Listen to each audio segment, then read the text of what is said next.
Hello and welcome to my channel. Welcome to another tarot reading from me. Today's topic is going to be on what makes you beautiful. All right, so this is for those of you who would like to choose with just crystals. Once again, I will mention that I have chosen these crystals intuitively. I asked Spirit which crystals I should choose from my collection in order to do today's reading.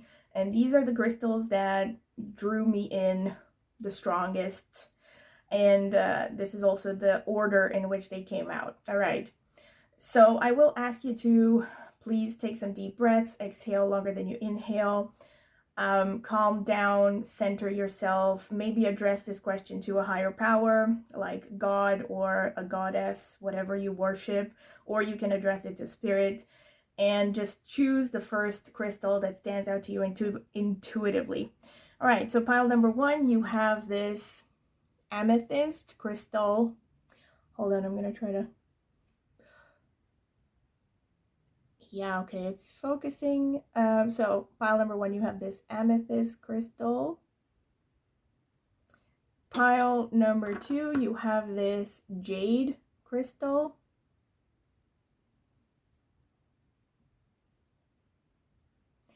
Pile number three, you have this carnelian crystal.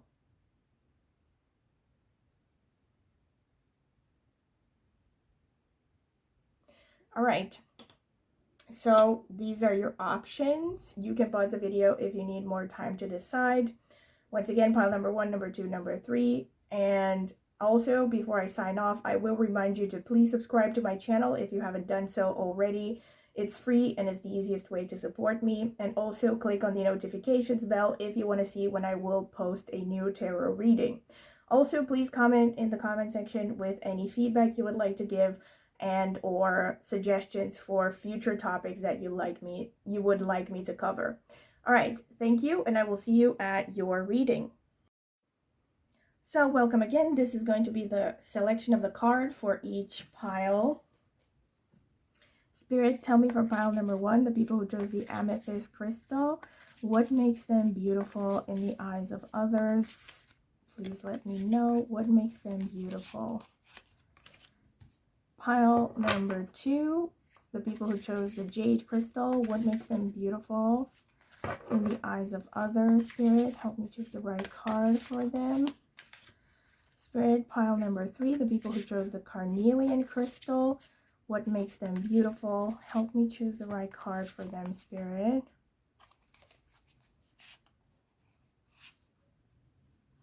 Help me choose the right card. Okay.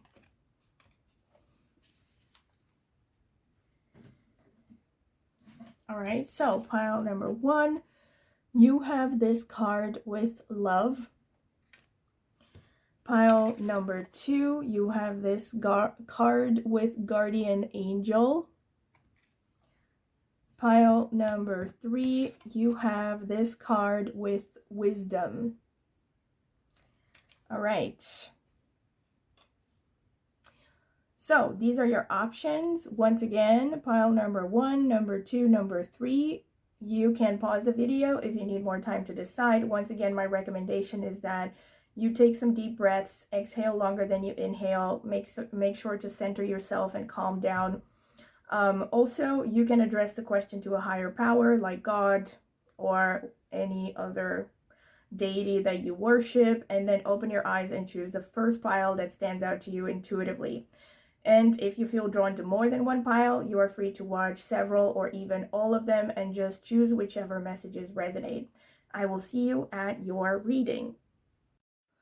So this is for those of you who would like to choose with a card as well as a crystal. Pile number one, you have this card over here and or this amethyst crystal.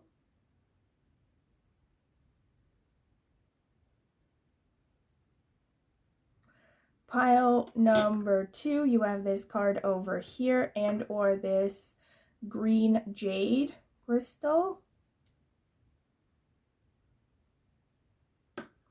Pile number three, you have this card over here and or this carnelian crystal.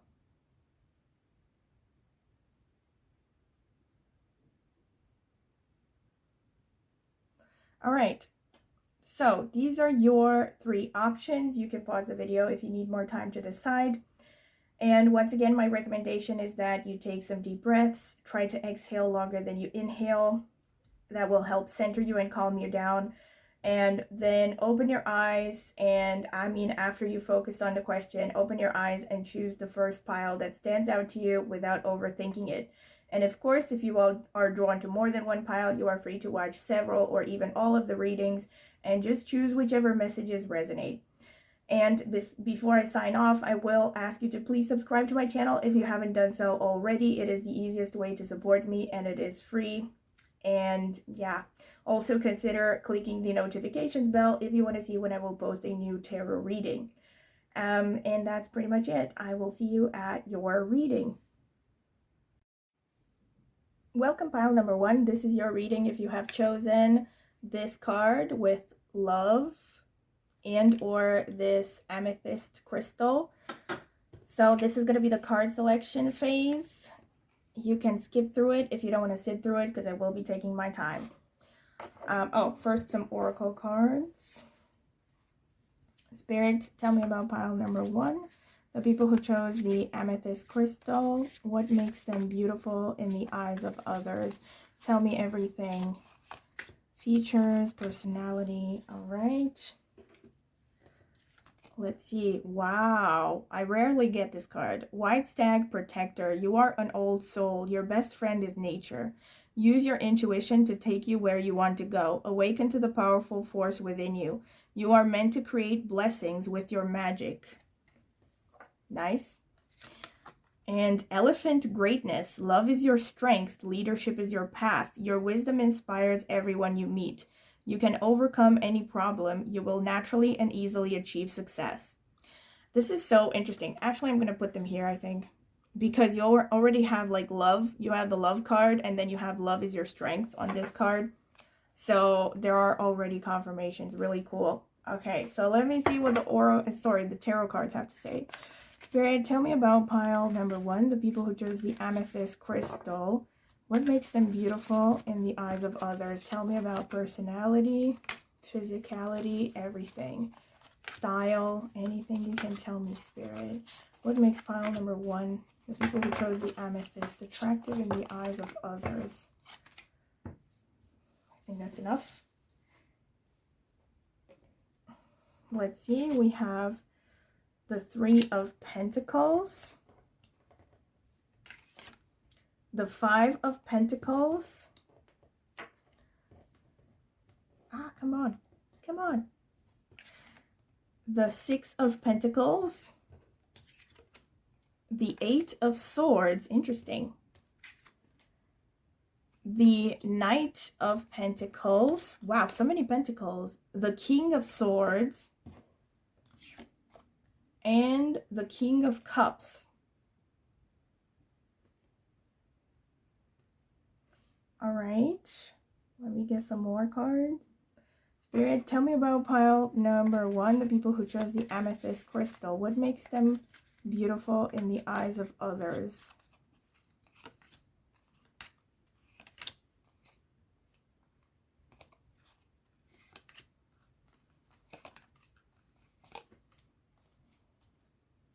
Yeah, all of these wanted to come out. So we have the 2 of Swords, the 7 of Pentacles, so many Pentacles, the Hermit, the 8 of Pentacles, underneath the 8 of Swords, the Star, wow, the 2 of Wands,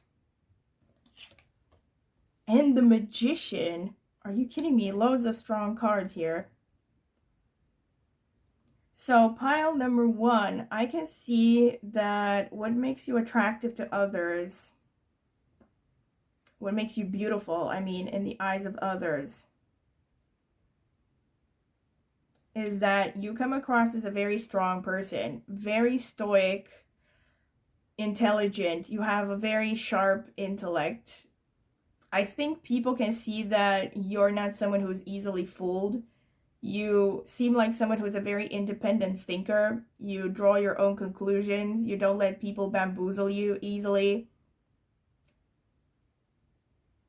You are the kind of person who can see the two sides in an argument.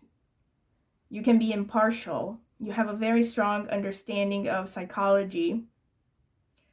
You have a very strong understanding of human nature, basically. I wouldn't be surprised if you have placements in Aquarius. I see pretty strong Aquarius energy here, or Rahu, which is the North Node in Vedic astrology. I also see that you're someone who doesn't mind being alone, in the sense that you don't come across as someone who is like needy.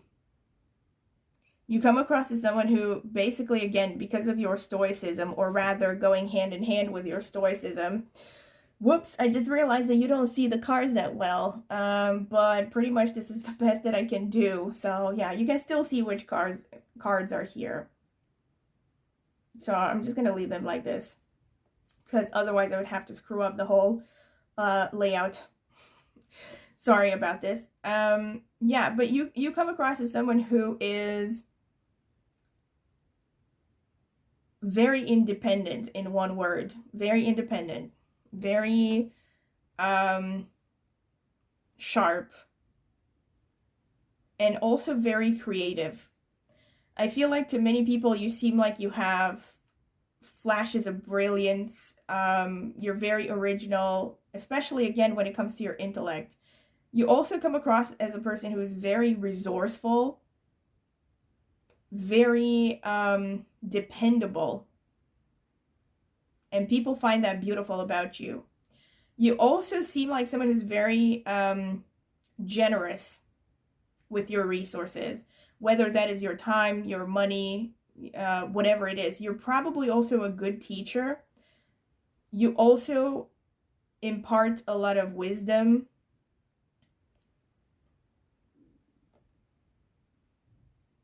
You could be a teacher on spiritual topics, very specifically for some of you. I also see a lot of Saturn energy here. Saturn, Scorpio energy, maybe Scorpio, Ketu as well, a bit. Someone who's very resilient, like I said, very hardworking. You come across as dedicated towards your goals, especially when it comes to professions. And you also just have an amazing ability to turn your creative ideas into reality. In other words, manifesting. You can call it like that.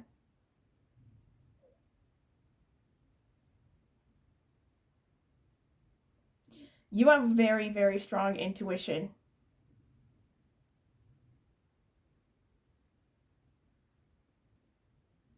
Yeah, and also when it comes to your independence, like, you're the kind of people that you care about your independence so much that even when you are struggling, even when you're in dire straits, you don't want to ask for help. And maybe this sounds bad in a way, but people find this beautiful about you, like they admire this about you. You definitely also come across as physically beautiful because you have the star. So you have like a lot of energy that shows standing out because of your originality, because of your flashes of brilliance.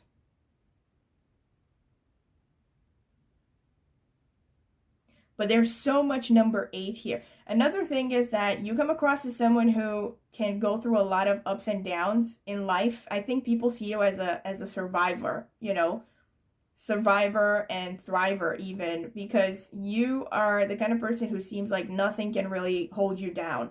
Not for long periods of time anyway. Like, you come across as someone who, can be knocked around countless times and you will still get back up.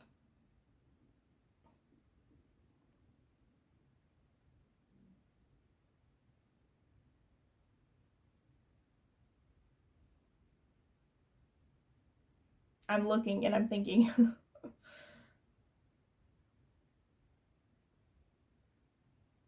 Yeah, I definitely see. So with all the pentacles, I wouldn't be surprised if many of you don't have strong earth energy, particularly Saturn energy, because the Saturn energy is strong. So again, there's this overall dichotomy here between worldliness and intuition. So it's like you have a nice blend between being intuitive on the one hand and also being resourceful in the material world. Like, you can make it in the world while somehow still being magically intuitive and maintaining some very wild original ideas. So I think like a lot of people look at you and they think like like I think some people, and again, not to take this, don't take this the wrong way, but I think some people think you're so weird that they can't believe how successful you are in the material world. Or like you are so, and on the other hand, it's like they see you, some other people see you as so pragmatic, and they wonder how you can also have such weird ideas, or like how you can be so focused on things that some people would see as unconventional, as I don't know, esoteric, right? Like intuition, like caring about far-fetched ideals like universal love and the brotherhood of man and all that stuff, right? So I feel like you're this wonderful blend between pragmatism and idealism, basically. This is what I see. But I also think that people see you as having the potential to actually turn all of your ideas into reality, and that's what makes you beautiful. You stand out very strongly. All right, so this is pretty much about personality. Now I'm going to get some astrological notes to check things more in detail. Spirit, what can you tell me for pile number 1? The people who chose the amethyst. What makes them beautiful in the eyes of others? What makes them beautiful in the eyes of others? Spirit, tell me. Okay, I think that's enough. Spirit, what makes pile number 1 beautiful in the eyes of others? Tell me. Right? Tell me about pile number 1. Anything else? Oh my god. Okay. Loads of notes here, so I'm gonna take it slow. Uttara Ashadha, which is ruled by the sun. Okay, so here we have the Hermit and the Six of Pentacles here. So you are a teacher, maybe on spiritual topics. And Kritika, again, more sun energy. I'm not surprised because you do have the number 1 here with the Magician. And we have Jupiter. There's the idealism. The idealism, the optimism, the wisdom. Then we have Venus. There's the pragmatism. Holy shit. Maybe some of you actually have conjunction between, or aspects between Jupiter and Venus in your natal chart. Or you could have Venus in a Jupiter-ruled sign like Pisces or Sagittarius. Or you could have Jupiter in a Venus-ruled sign like Libra or Taurus. So we also have Virgo here. But I'm also going to get into some more physical details here. Here we have Scorpio, confirmation, very strong. And we have Aries, so that's more Mars energy here. And we have Vishaka, which is also ruled by Jupiter. Vishaka Nakshatra. Ardra Nakshatra, which is ruled by Rahu. Yeah, you are... you come across as very tough, really. You're like a diamond. Mula, okay, which is Ketu and Sagittarius. Dhanishta, which is ruled by Mars. Uttara Bhadrapada, which is ruled by Saturn. So we have some Saturn going on. We have Swati, which actually falls in Libra and is ruled by Rahu. So we have some Rahu going on as well. And here we have again Magha Nakshatra, which is ruled by Ketu. If you come from my astrology channel especially, or from Vedic astrology backgrounds, you will know that Magha Nakshatra is very much connected to fame. So this is a very strong confirmation of the star card. We have the 11th house, which is the house of Aquarius. So there we have that Aquarian energy, that ability to communicate and relate to large groups of people. We have the 10th house, which is visibility, even more confirmation of the star card. We have 8th house, very strong confirmation of what I said, with all the number 8s coming out. 8th house, Scorpio, transformations, ups and downs. We have 4th house. We have 3rd house of communication. We have first house of the physical body and the personality. We have the sixth house, which is service. And we have the seventh house, which is the house of the other, the audience, and the spouse. And eighth house twice. Very strong confirmation. So you have very strong eighth house energy. All right, so loads of confirmations of what I said before, but I'm going to expand. And at the end, I'm also going to talk about physical appearance. But first, I want to get through what these things mean in general. All right. And also bear in mind, again, as a disclaimer, that I will be reading for a lot of people. So it's unlikely that all of you are going to have all of these influences. You're most likely going to have, like, you know, bits and pieces of different influences from here. That's why I'm going to try to cover as many different interpretations as possible from these energies.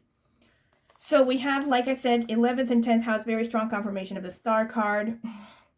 8th house coming out twice, Scorpio energy. So what makes you beautiful, like I said, you come across as someone who can keep, you know, reappearing like the phoenix from the ashes, basically, every time.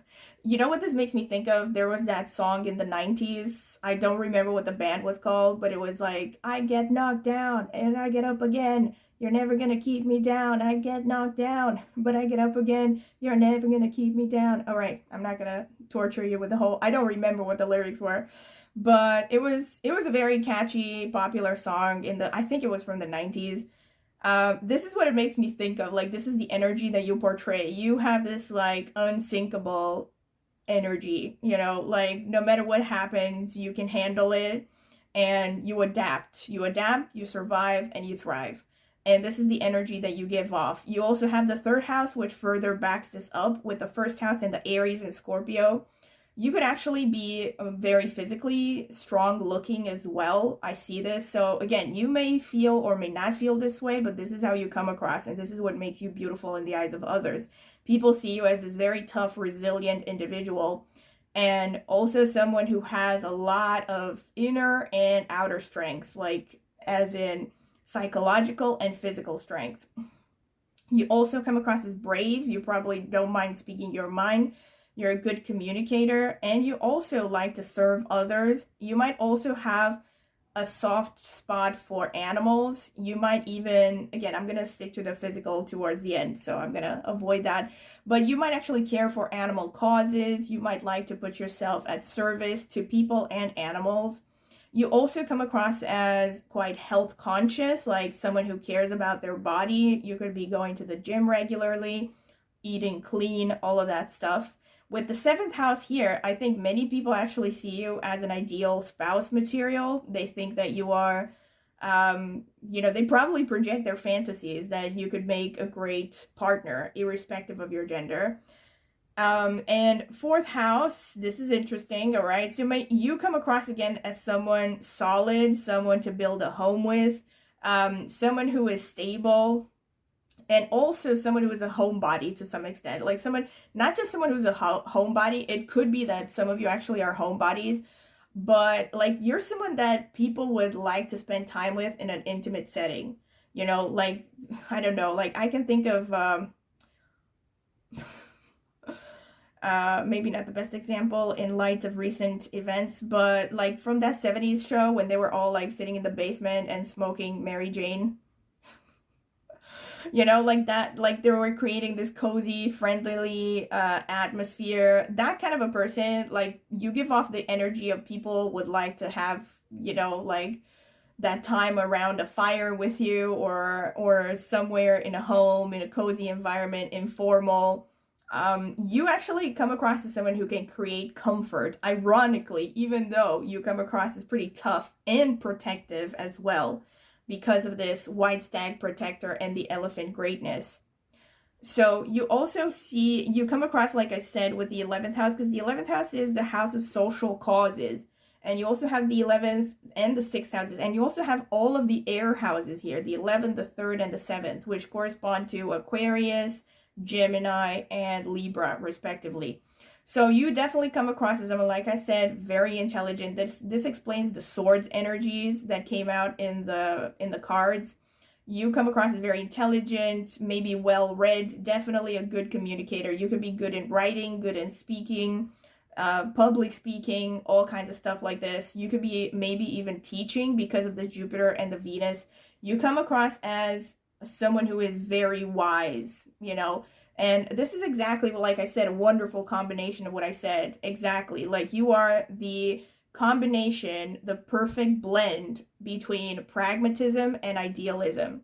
And people, I think many people are actually rooting for you.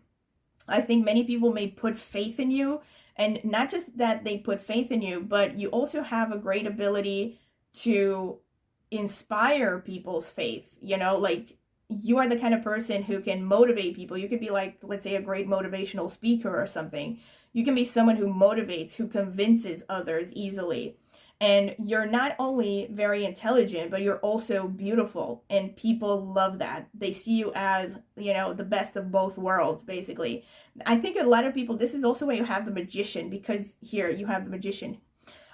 Because many people say that these things can't go together, you know, like if you have material wealth and you have beauty, you can't be a smart, wise person as well who's also very spiritual, or vice versa. But you are the kind of person that makes people believe that holy shit, it's possible, you know, and you inspire people through your own actions, through your own way of being, you know. So this is also why you have these like energies of leadership here. Here it says, love is your strength, leadership is your path.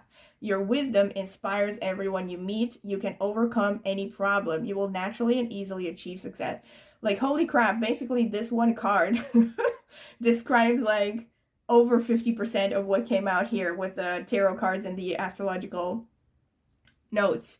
10th house also shows social status. So you also come across as someone who is either in a good social position with respect to career, with respect to social status in general, career, how people see you, all that stuff, or you seem like you are heading somewhere, you know, like people look at you and they think this person is going places. Even if you're not there yet, I think a lot of people just feel like there's something larger than life about you, like you're meant for some kind of higher purpose.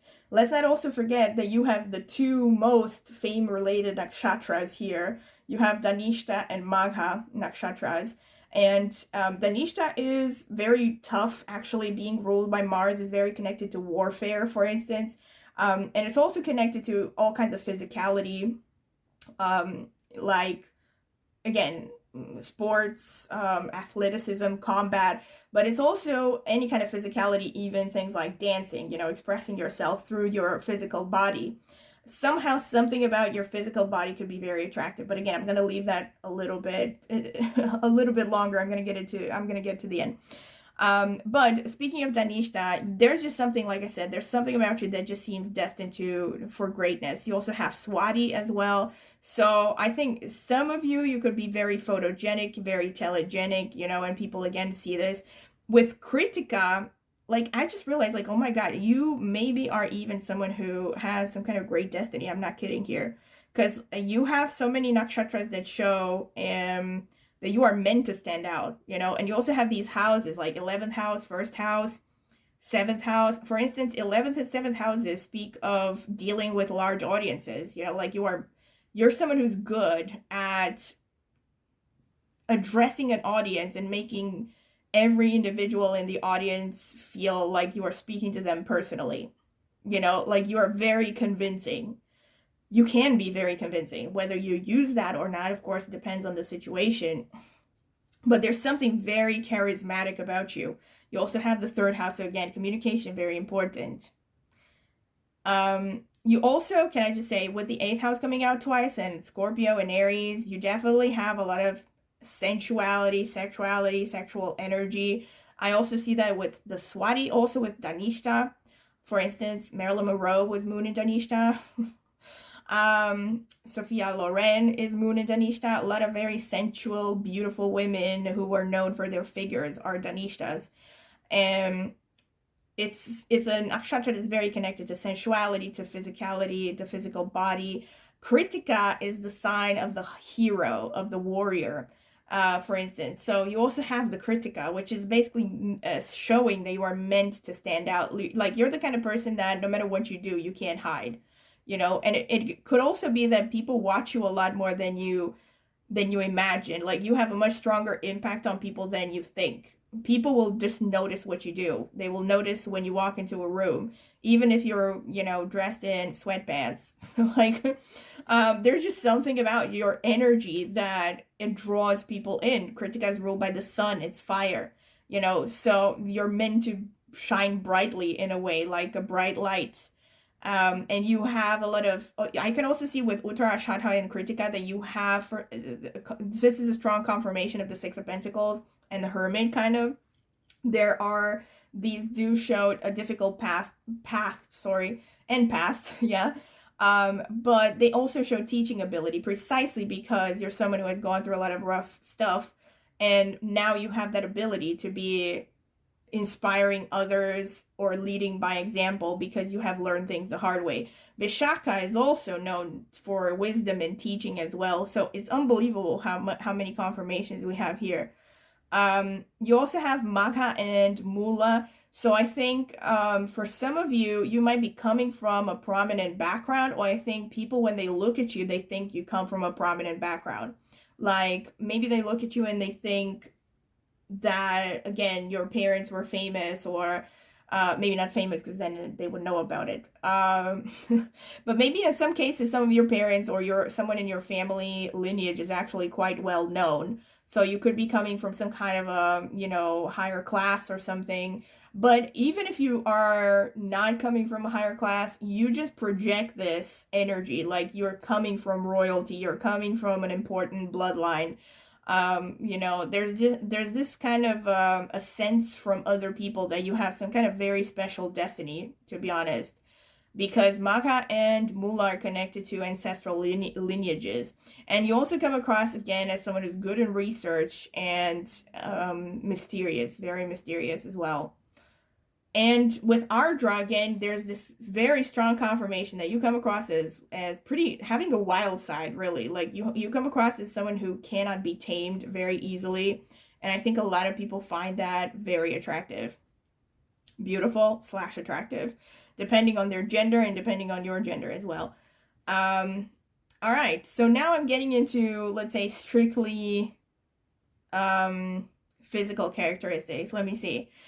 So let's start with the ending, which is Ardra and Kritika. So first of all, there's so many of these nakshatras that show strong physical presence, right? We also had this initially with the elephant and the white stag. These are large animals that come across as imposing.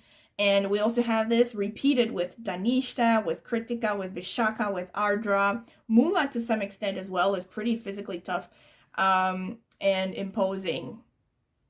Uttara, Bhadrapada, Swati, maybe not so much. But you already have more than enough energy to show that you probably have a very strong physique. Like, again, this could be maybe not something that you agree with personally, but other people, when they look at your body, they find you very beautiful. They like your body. They love your strong body. I think you come across as, again, resilient, maybe even in the face of diseases or ailments. You come across as someone who can recover easily.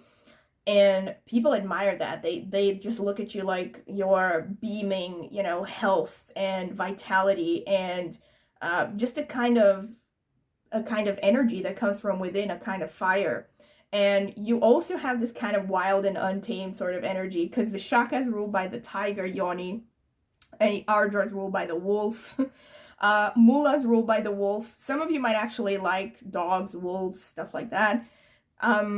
Yeah, so you have like some large animals, and here we have Dhanishta, which is the lion. And of course, like I said, Dhanishta is very physical and likes physicality and all that. So I definitely think you must have a nice body, and people notice that. People find that beautiful, and they like your physical energy. And you could be the kind of person that even when you sit in a corner and you say nothing, people will just feel your energy there, and you will have this like strong energy. Like, they will not be able to ignore your presence. Like I said, like you just like suck the air, maybe not suck the air out of a room, because that sounds pretty negative, but something like that, you know, like you take your space, you know. You're not like a little mousy that, you know, is a faint presence that nobody can feel. That's what I'm trying to say. All right, so this is something that stands out, definitely. And if you're a woman, you probably have a very nice figure, most likely leaning towards an hourglass. You could also have very strong muscle development, or you have the ability to develop muscle. Of course, that will depend on each person and how much they work on that, but you probably have nice curves. You know, I'm sure men notice your curves if you're a woman. If you're a man, ladies will notice that you have you know, a nicely developed body. Like maybe strong shoulders, quite muscular. Yeah, especially with the Danishta. There's probably also a nice way that you move. You move like kind of, you know, sassy, and I don't know how to describe it, but think of something like a lion, you know, something like that. And this is true for both men and women, but I would say, again, specifically for men who have these placements, who are watching this reading, they probably give off that kind of like just a little touch of unpredictability, feralness, that kind of thing that, you know, keeps women on their toes and keeps them intrigued. Another thing with Jupiter, I think, again, this could be for some of you, not everyone, but for some of you, it could be that you are quite tall. And if you are quite tall, people definitely, that's one of the attributes, that's one of the things that people find beautiful about you, your height. You also, with the Venus, you have probably some traditionally beautiful features, especially when it comes to your face. You probably have a relatively oval shaped face, nice lips, nice eyes. You could have thick eyelashes. You could have nice skin, nice hair. You could also have a very nice voice, and people notice that, and even singing voice. As a woman, this is further confirmation that you are going to have a kind of a curvy body, kind of voluptuousness about you, or just hourglass figure generally, okay, irrespective of your weight. If you're a man, again, this could also show that you have a kind of quiet sensuality about you. Like women can sense that, or other people, okay, not just women, because it's not necessarily about the opposite sex. They can just sense that you have something sensuous about you, you know, like you could be very patient, that you take your time, you're hedonistic, that you can delight in things, in the sensual pleasures of the world. If you're a man also, there could be that you come across a little bit of a womanizer, just a little bit, depending on what, you know, of course, this is a general reading, so it's difficult to say based on just this, but you could come across like that, you know, a bit of a ladies' man. With a Virgo, this is interesting. So many of you could have a face shape that is maybe a bit triangular, or like an inverted triangle. So this means like, or maybe a heart-shaped face. This could be a thing. So you could have like your face is widest around the cheekbones. This is the kind of face shape that you would expect to see with Virgo. It could also show that with Virgo, you come across as very neat and tidy. You probably don't like to wear very flashy clothes. You generally keep your clothes simple, tasteful, and you like to stay clean and neat. So you come across as quite meticulous as well, and organized. So people find that beautiful about you. And also your attention to detail and your intellect comes across again as very beautiful, as well as your willingness to help others, to serve others. So oftentimes disinterestedly. And with Virgo, again, I'm mixing the physical with the spiritual because they come out, all right? But also speaking strictly physically, you could have greenish eyes. Again, very specific, all right? So irrespective of your overall eye color, this could show that you have hints of green in your eyes. And if you do, that's definitely something that people find beautiful. They notice that. So like if you have hazel eyes and you think, well, I have a little bit of green, but nobody notices it, you would be surprised that people might be staring at you just because they love those green iridescences, or however you call them, in your eyes.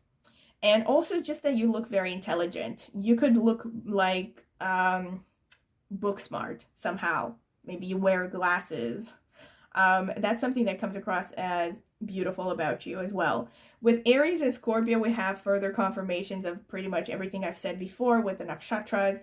You come across as someone who has a pretty strong body. You have a lot of Mars energy here. So there's that fighting spirit, there's that resilience. But again, keeping it strictly physically related. With Aries and Scorpio, I think many of you could have dark features. And this is like irrespective of your let's say, ethnic background. You could have something about you that is dark, that is intense. You have a touch of danger in your eyes or something. You could have an intense stare. Let's say even if you have like totally light complexion, maybe you have light colored eyes and light hair and everything, there could be something like your eyes could be very intense, your gaze could be very intense, and that's what makes people think that you're beautiful. And there's like, it makes me think of that expression, sharp, what is it called? Bright-eyed and bushy-tailed. Something like that. There's someone who's alert and awake, you know, not someone who's like super sleepy and dreamy, basically. So yeah, people find that attractive about you, and you could be tending, most of you, I think, towards a darker complexion, a darker eye color, skin color, all that. With Aries, you could also have beautiful teeth, a nice smile, great cheekbones and bone structure, especially around your face. And with Scorpio, you could, some of you, again, this is really specific, you could have an aquiline nose, you know, a nose that is a little bit hooked, also, some of you. So, and again, I know that's not conventionally supposed to be attractive, but again, it's something that gives you character if you have it. It's something that people notice and find beautiful about you. So, yeah. Also, looking at the houses here, also with Maga, this is what I was going to say, Uttara Bhadrapada, Maga, and Swati. If you're a woman, though, I mean, with these influences, you could be a knockout. Like, I'm not saying this, I'm not just saying this because you're watching my reading. Like, holy shit. I mean, you had the star already from the beginning, and you had the magician, but then all of these astrological notes just further confirm that. You could be a total knockout. Like, I think if, especially when it comes to the opposite sex, they will probably absolutely drool over you because you have so many placements that show beauty physically, face-wise. You also, as a woman, I think, exude an impressive blend of masculinity and gentleness, you know. So like, you could have some characteristics about you that come across as very, you know, don't mess with me kind of vibes, but then you may have features that are like a doll, you know, like you can have very pretty eyes, you can have something about you that is just magical and enticing. You could even be like kind of a mermaid archetype, really. Especially with this Uttara Bhadrapada energy. Many of you probably have high cheekbones, you know, a strong, nice bone structure. And like I said initially, many of you could be very photogenic, telegenic, right? And if you're a man, I mean, to some extent, even if you're a man, it could be the same thing. But I think if you're a man, you're more likely to exude a lot of that masculine energy. I think the masculine energy comes forth first. That's the first thing that people notice. But in fact, even if you're a woman, actually, again, depends. Again, it depends. Because again, this is a general reading, so it would depend on what is more prominent in each person's energy makeup.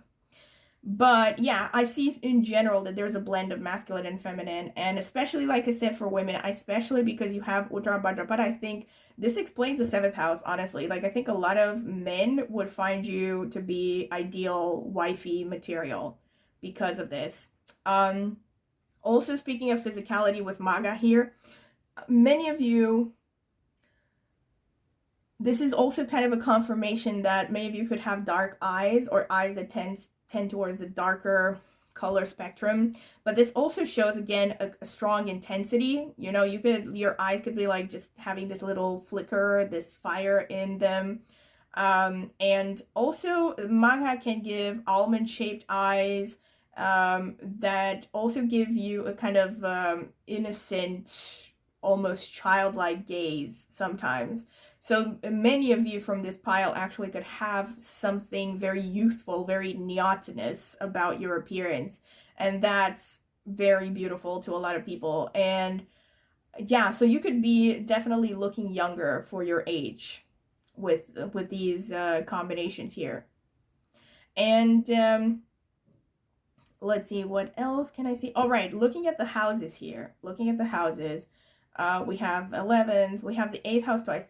So again, like I said, 8th house, this is not something that would, again, would show, but it's more about your energy. Like you look like someone who carries a lot of root chakra energy, a lot of sexual energy. So people will pick up on this kind of thing coming from you. So it's not a physical thing, but it's a vibe that you give off, and people will pick up on it, and it makes you come across as attractive, intriguing, beautiful, and all that. Another thing is, again, definitely confirmations that the physical body is attractive, that your face is attractive, your voice. More specifically, your hands could be very attractive, your hands and your arms. Your belly region could be very attractive, and your lower back. Your breasts, your chest, your stomach.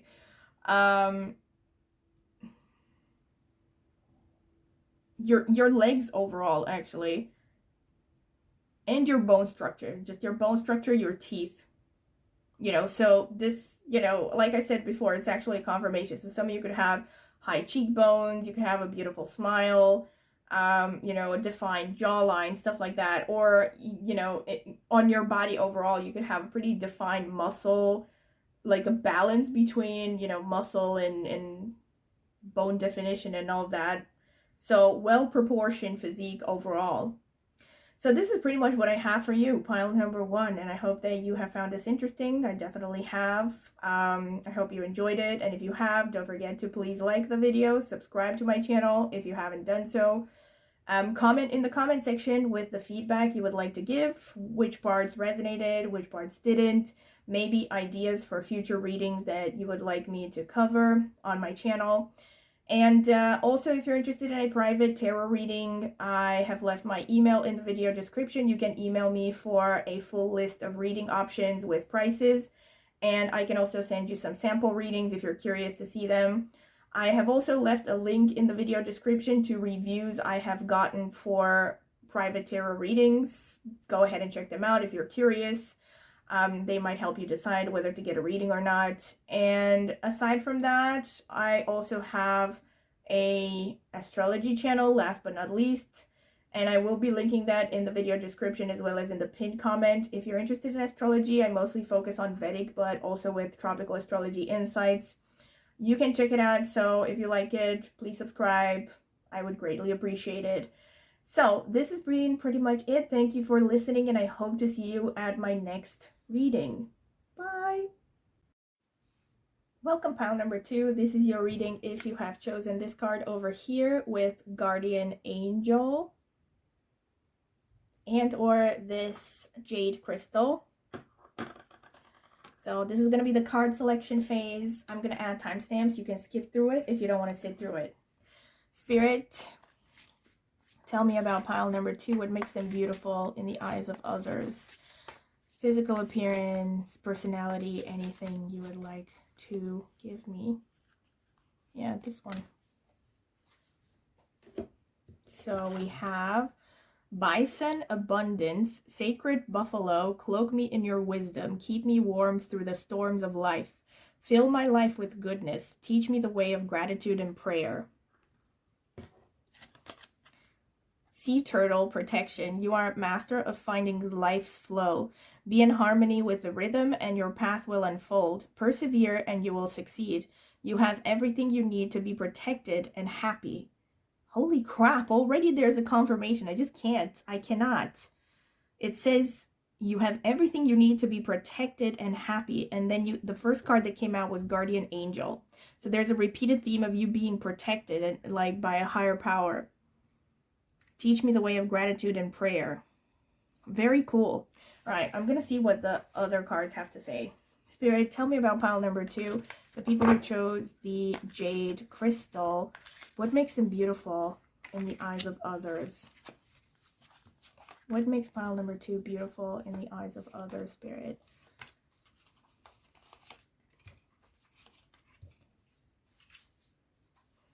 right? I think I took more cards for you than the previous pile. Okay, we have death, spirituality already. We have the Page of Swords. We have the World card. We have the Five of Wands. We have the Magician. We have the Seven of Swords. We have the Emperor. Wow. A lot of strong cards. Pile number 2. Let's get some more. Spirit, tell me about pile number 2. What makes them beautiful in the eyes of others? What makes pile number 2 beautiful in the eyes of others? What makes them beautiful in the eyes of others, Spirit? Tell me. Physical appearance, everything else. No, I don't know about that one.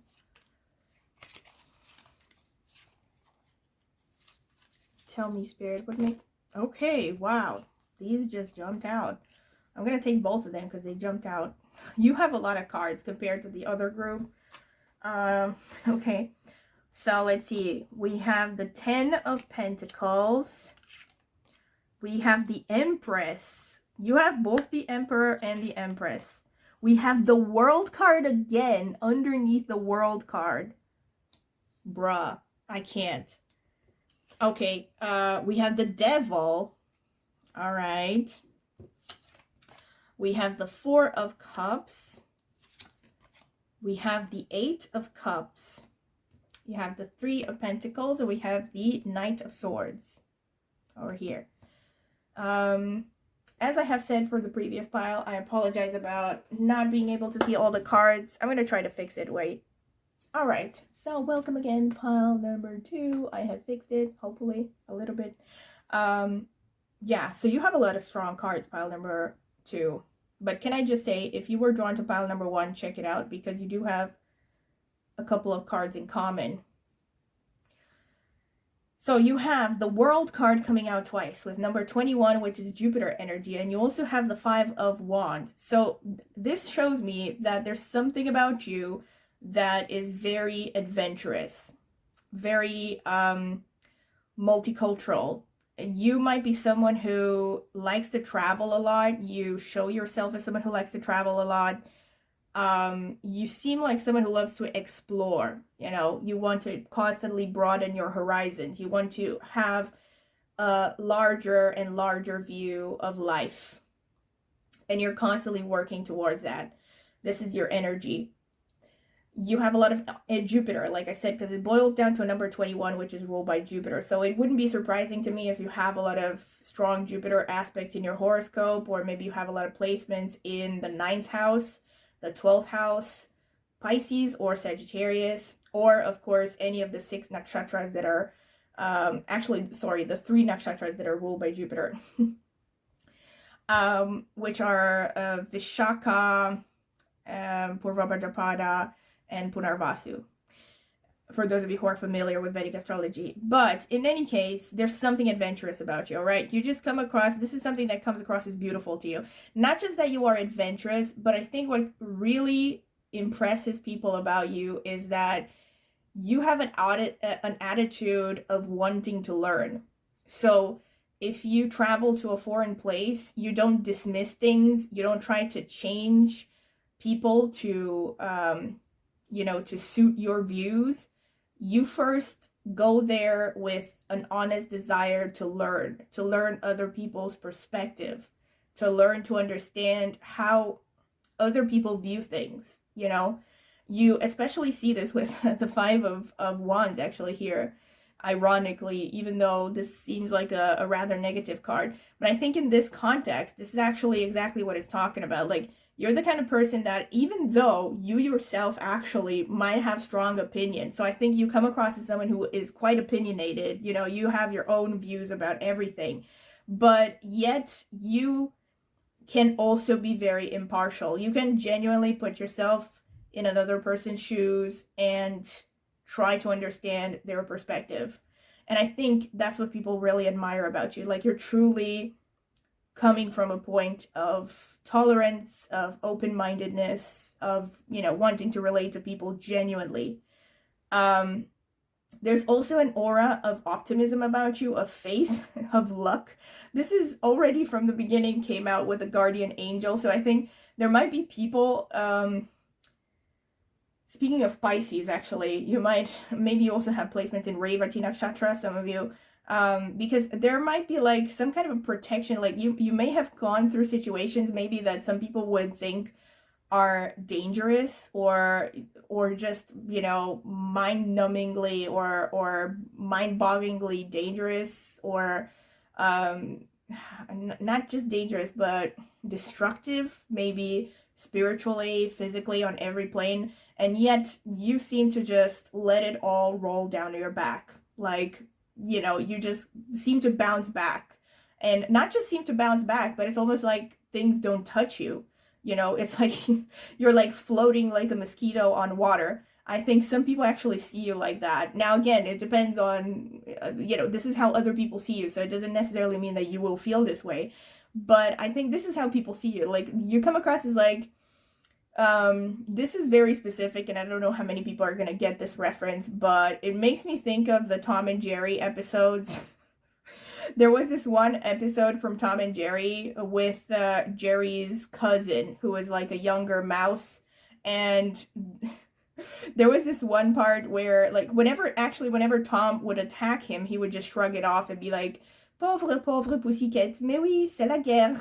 You know, like, and then he would just like, he would casually, you know, destroy Tom and make it seem completely effortlessly, like, and say, you know, oh, poor kitty cat, but that's the nature of war. You know, like, you could destroy your enemies with a smile on your face. Or another more modern reference, think of Villanelle from Killing Eve.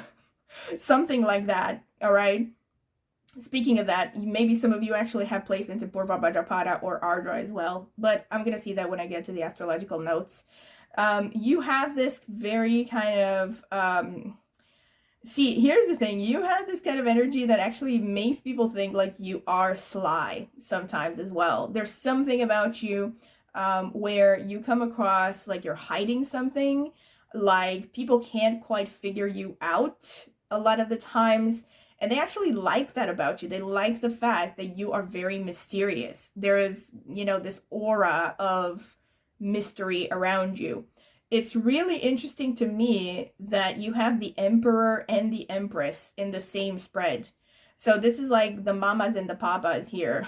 Like, this makes me think that a lot of people, this is going to sound weird, you're like a mother of the wounded or something, or a father for the wounded. It's like, and you're versatile. Like, you could be someone, to be honest, who has processed a lot of their darker sides. Maybe you have been into psychotherapy, maybe you have been through a lot of therapy yourself.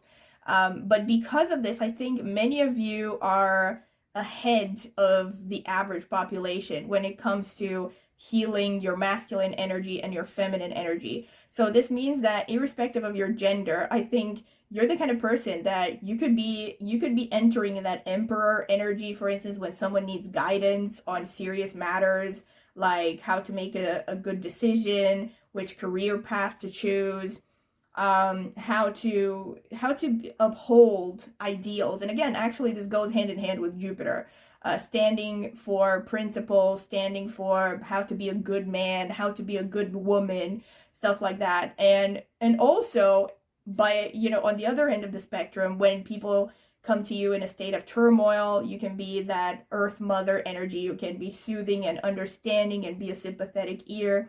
So I wouldn't be surprised if actually a lot of people feel comfortable telling you secrets. Yeah, that would explain a lot, but I'm not going to stop here. I think people also admire you for your passion, because you come across as someone who is, on the one hand, not just opinionated. So you come across as someone who could be good at debates, for instance. You might enjoy debates. You might enjoy arguing for the sake of arguing, but you are good at it. Like, you can, it's like you can be the kind of person, like I said, that can kill someone with kindness, you know, and you can be quietly dismantling the opponent's arguments one by one by just simple logical arguments. And yet you can also be very passionate about what you believe in, your ideals, your opinions. You're ready to defend them. I think you also have a bit of feistiness and a touch of a temper or unpredictability, and I think people like that about you. You might have also a bit of Aries, Scorpio, or Mars energy. You also have the death energy here, which again makes me think of Scorpio. So death is transformation, actually, and it's also about connection to, you know, the world of the spirits, the world beyond, let me put it like that, things that we cannot perceive through our five senses. So basically there's something mystical. Again, I wouldn't be surprised if some of you have placements in Bharani Nakshatra as well, with the death card coming out. Bharani / Purva Bhadrapada, equally plausible. Yeah, so we also have the 10 of Pentacles, and we have the 3 of Pentacles, like I said. So you do have a hefty amount of Pentacles. So people, I think, also see you as someone who is quite responsible, good at managing your finances, heading places, you know, because the 10 of Pentacles is about status, about career. Hold on, I think I have to fix the camera. Yeah, so you just seem like you're heading towards a high status, I think, you're meant for some kind of a great destiny. But another more specific way to read this is that you could actually have some kind of a career trajectory connected to the occult, or you just, occult or research or psychology again. And I think people admire that about you, the fact that you are research oriented, that you have this kind of investigative ability. That's what they find beautiful about you. The fact that you leave no stone unturned, you know. And also I'm thinking Mrigashira Nakshatra as well. That could be a possibility.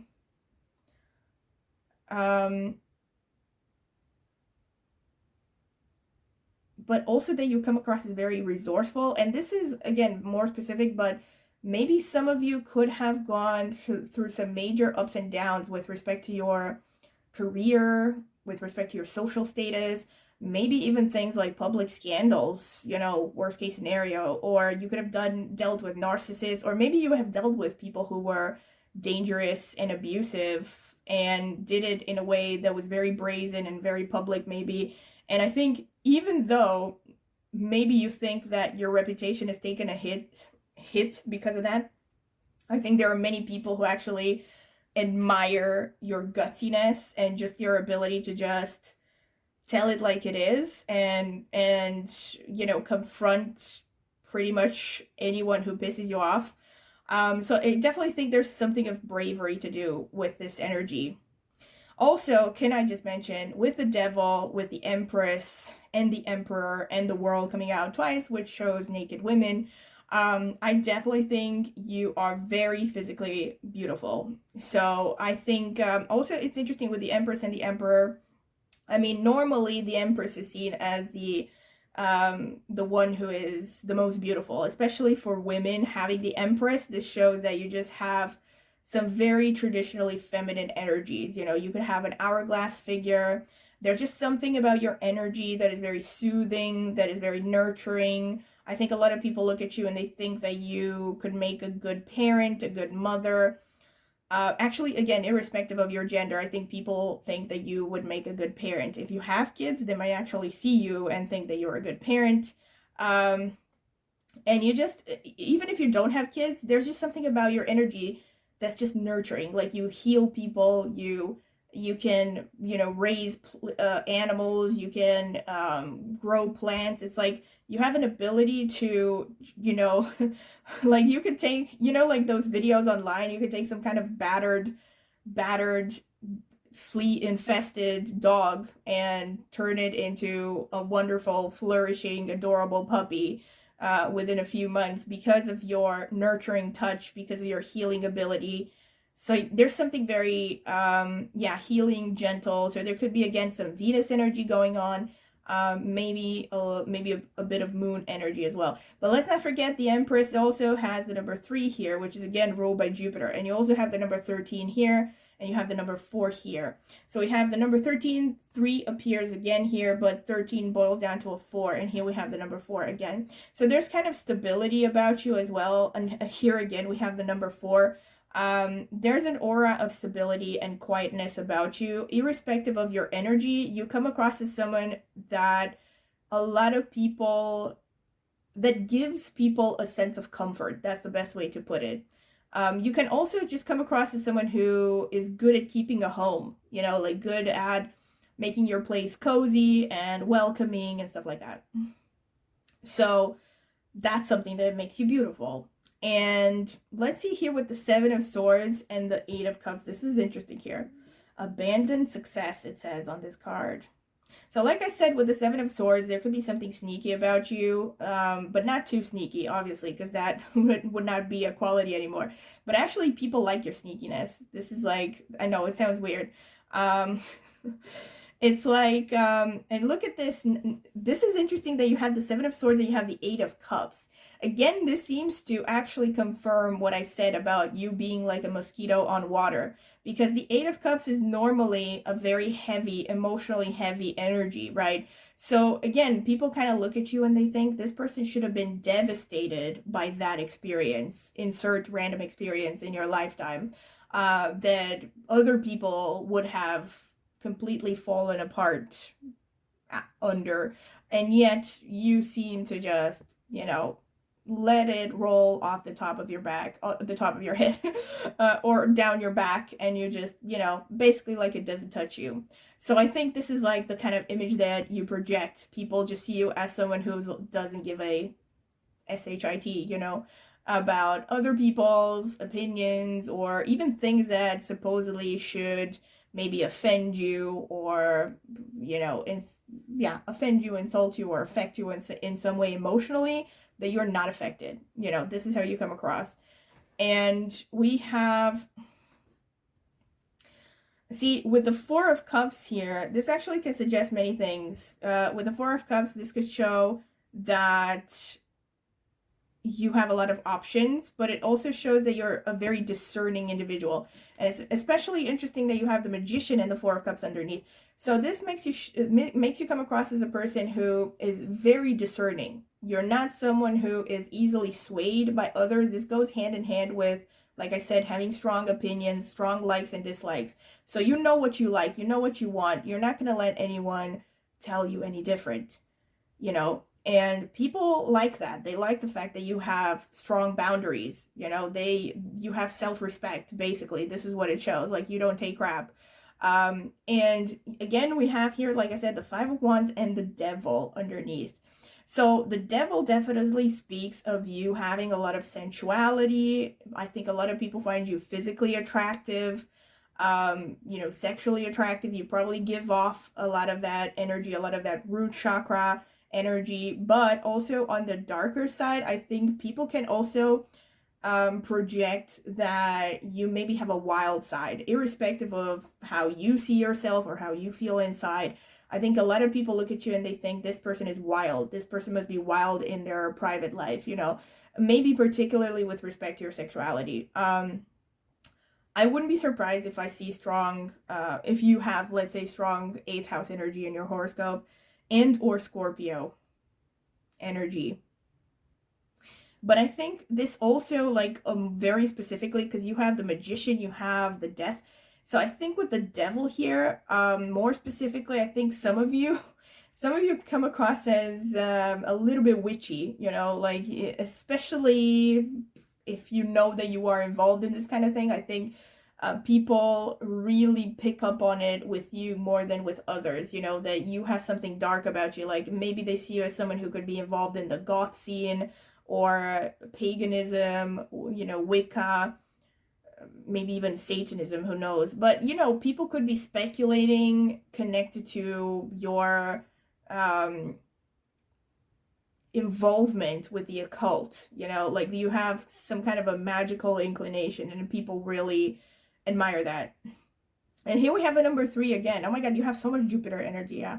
But I definitely see that your strong suit is the thing that makes you very attractive in the eyes of others is the fact that you are always seeking to improve yourself, strongly, and you also have an adventurous side, like I said. And you could, for some of you, you could be coming from multicultural backgrounds, or you just could be yeah, multicultural, or you could be, how should I put it, maybe you've traveled a lot, so you've seen a lot of the world, right? So there's something about you, like maybe it's like you've traveled through places and you pick up new habits and new information that you incorporate in your personality. Somehow it shows that you have had contact with a lot of different cultures, you know, with respect to your day-to-day activities and personalities. And I think people find that attractive.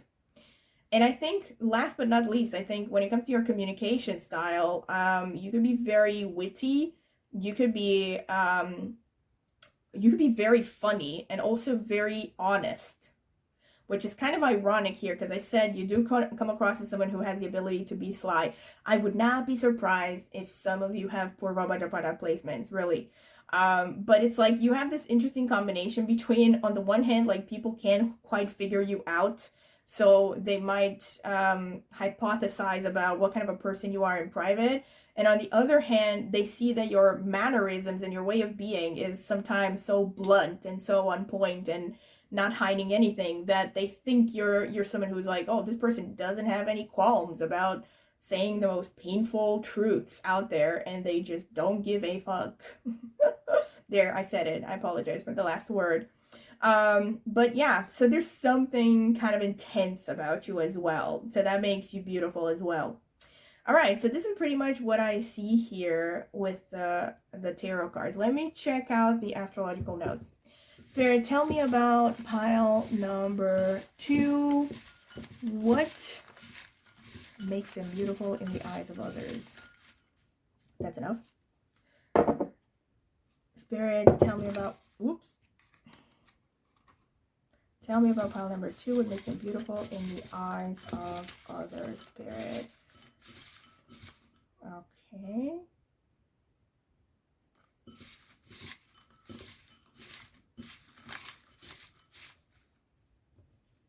Yeah, I don't feel any more.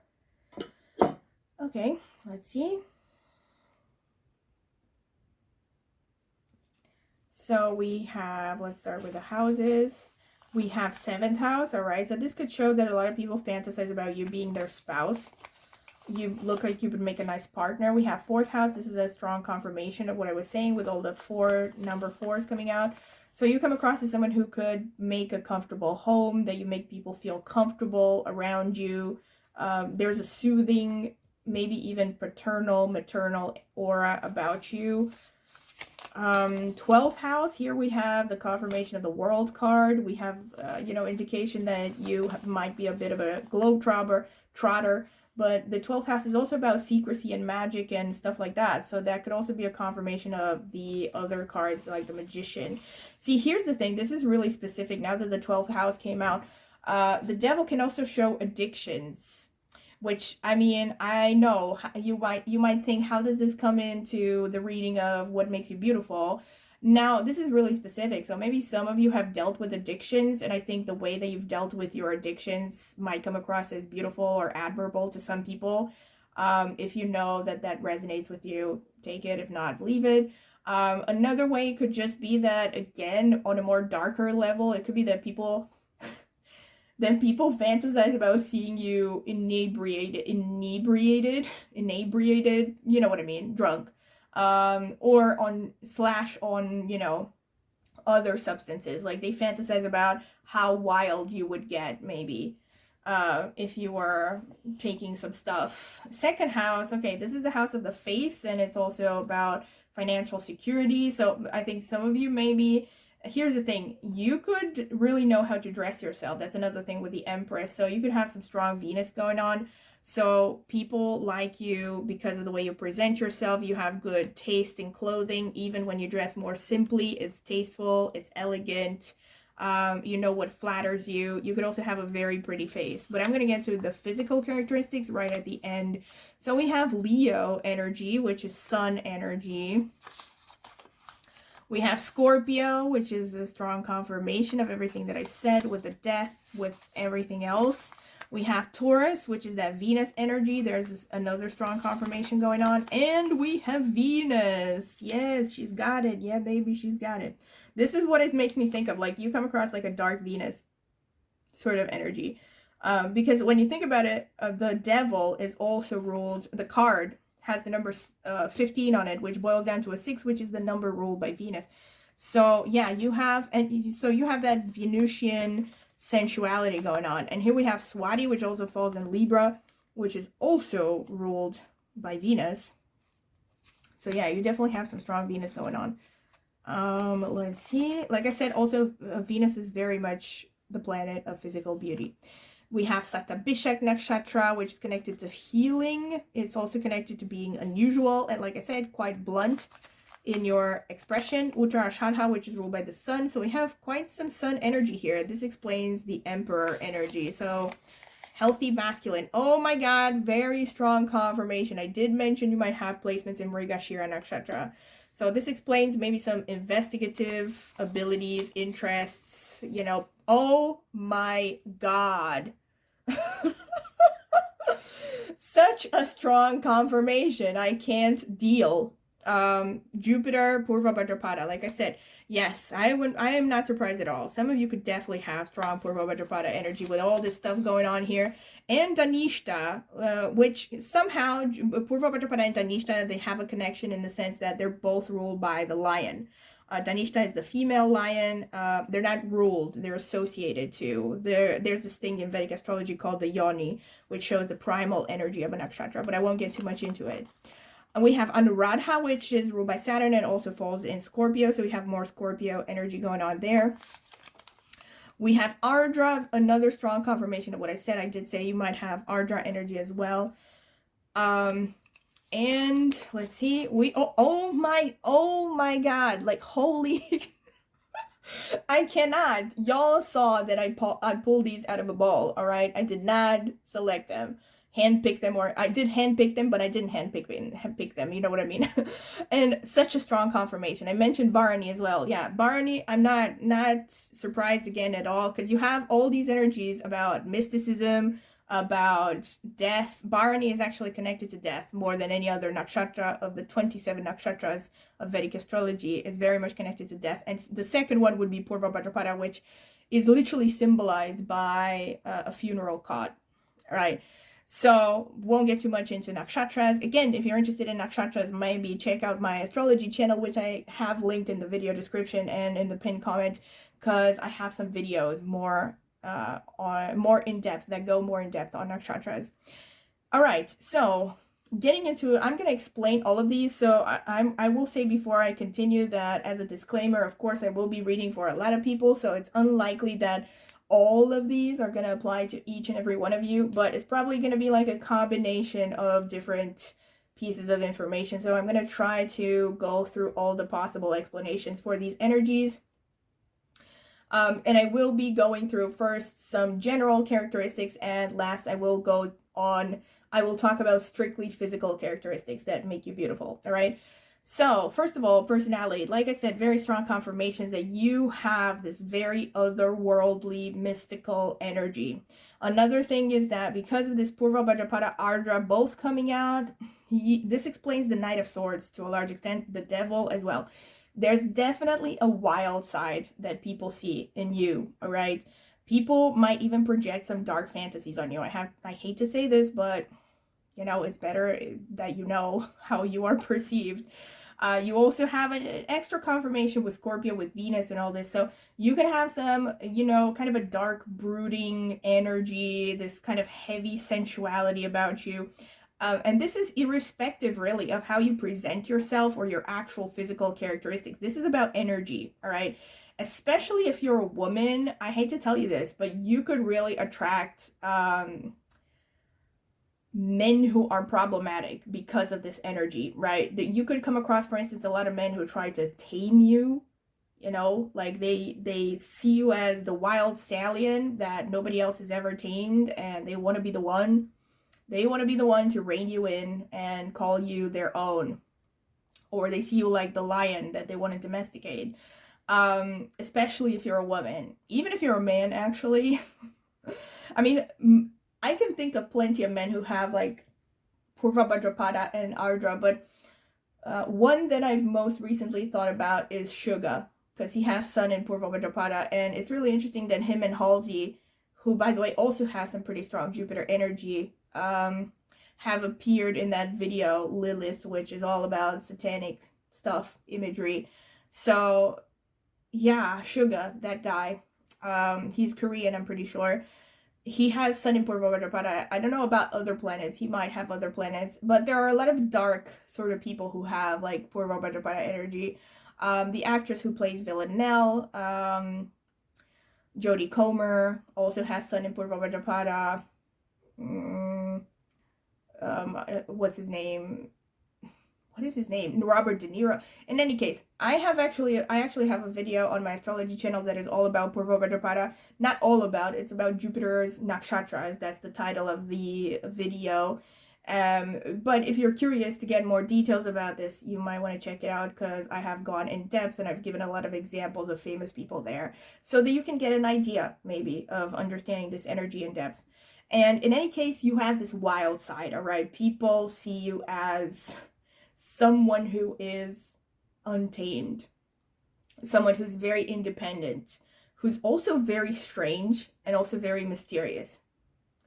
And Purva Bhadrapada is also connected to black magic, you know, spirituality, stuff like that, but it's more leaning towards, let's say, a darker expression of spirituality sometimes. It also speaks of abuses of power and stuff like that. But on the more positive side, you have a very strong energy. People see you as tough, all right? Now, you may not see yourself that way, or you might think of yourself as a delicate little princess, but other people, what they see in you is that you're someone who's really strong, really resilient, and also someone who could potentially do a lot of damage when provoked. You could also be seen, actually, again, with Ardra, Purva Bhadrapada, these are the two nakshatras that are most connected to anger. So it's a very strong confirmation of the Knight of Swords here, because this shows that impetuousness, that temperament. And again, this may not sound positive, but because I know we live in a world that demonizes emotions of all kinds, especially anger. Heaven forbid anyone shows anger. But let's face it, a lot of people admire people who are at least honest to admit when they're angry and then to just allow their emotions to show, you know. So I think a lot of people admire the feistiness in you. So there's that. And then there's also the fact that you have a lot of Venus energy. So strong confirmation of that Empress and that Devil energy, right? So especially if you're a woman, and I see this especially because Venus is a very feminine energy, you could have that epitome of feminine beauty sort of energy. And again, this is irrespective of your energy, right? So your inner energy could be more fierce, more masculine, but on the surface, I think you have a lot of traditionally feminine features. You know, you could have a beautiful face, beautiful skin, hair, nice eyes, thick eyelashes. You could have a dimpled smile, you know, like you could have the kind of beauty that makes men melt if you're a woman, you know, full lips, the whole package, hourglass figure, all that stuff, right? Also a nice voice and just this kind of generally soft and seductive sort of aura about you. So there could be like, this gives me like overall siren, a little bit of siren energy as well, because it's like, it also explains the Seven of Swords and the Cups energy, in the sense that I think people look at you like, some people, depending on the situation, right? So for some of you, it could be that you come across at first as very tough, but then when people get to know you, they are surprised to see your softer side. And conversely, others of you could come across as a sweet little innocent maiden, and then when you lose your temper, people are like, where the hell did that come from, you know? And yet they are, in a weird way, intrigued and pleasantly surprised. You know, they're like, oh wow, this person has a lot more fire than I thought they did. So this is what the Seven of Swords suggests to me, this kind of dichotomy between, there could be like a there could be this paradoxical energy that you convey between how you come across at first or on the surface and how you really are, and people find that very attractive about you, very intriguing, very beautiful. They admire it. So they admire your dark side. Can I just say this? Like, this is bad, but this is it. You know, it reminds me of that quote. I think it was by, what was her name? I don't remember. Mae West. Oh yeah, there was this quote. I think she was the one who said it. That when I'm good, I'm very good, but when I'm bad, I'm better. And this is what this spread makes me think of. You know, this is the general energy. It could be easily conveyed in through that one saying. All right, so other energies that come through. Beautiful voice comes through repeatedly here. Second house Venus. So some of you could have a very melodious voice. You could have a beautiful voice. Some of you specifically could have a pretty deep voice because we have the Bharani energy there. You could also have some kind of a dark aesthetic. But again, let me not get to the aesthetic. I said I would leave it towards the end. With respect to general energies, like I said, a lot of people want to marry you. Like, a lot of people want to marry you with that 7th house energy and with that 4th house. You look like someone either that they would want to tame, or they just want to take you home, or they want to turn you into a wife or a husband or something. But you come across as someone who is just somehow ideal spouse material. I think a lot of people just dream about you because you're so fascinating and so beautiful, really. I think in your case, you might actually, again, I don't want to freak you out, but I have to say what I see. You might actually be the kind of person that attracts a lot of the wrong people, unfortunately, because I think you probably have such an intense, fascinating, paradoxical energy that a lot of people don't quite know what to make of you.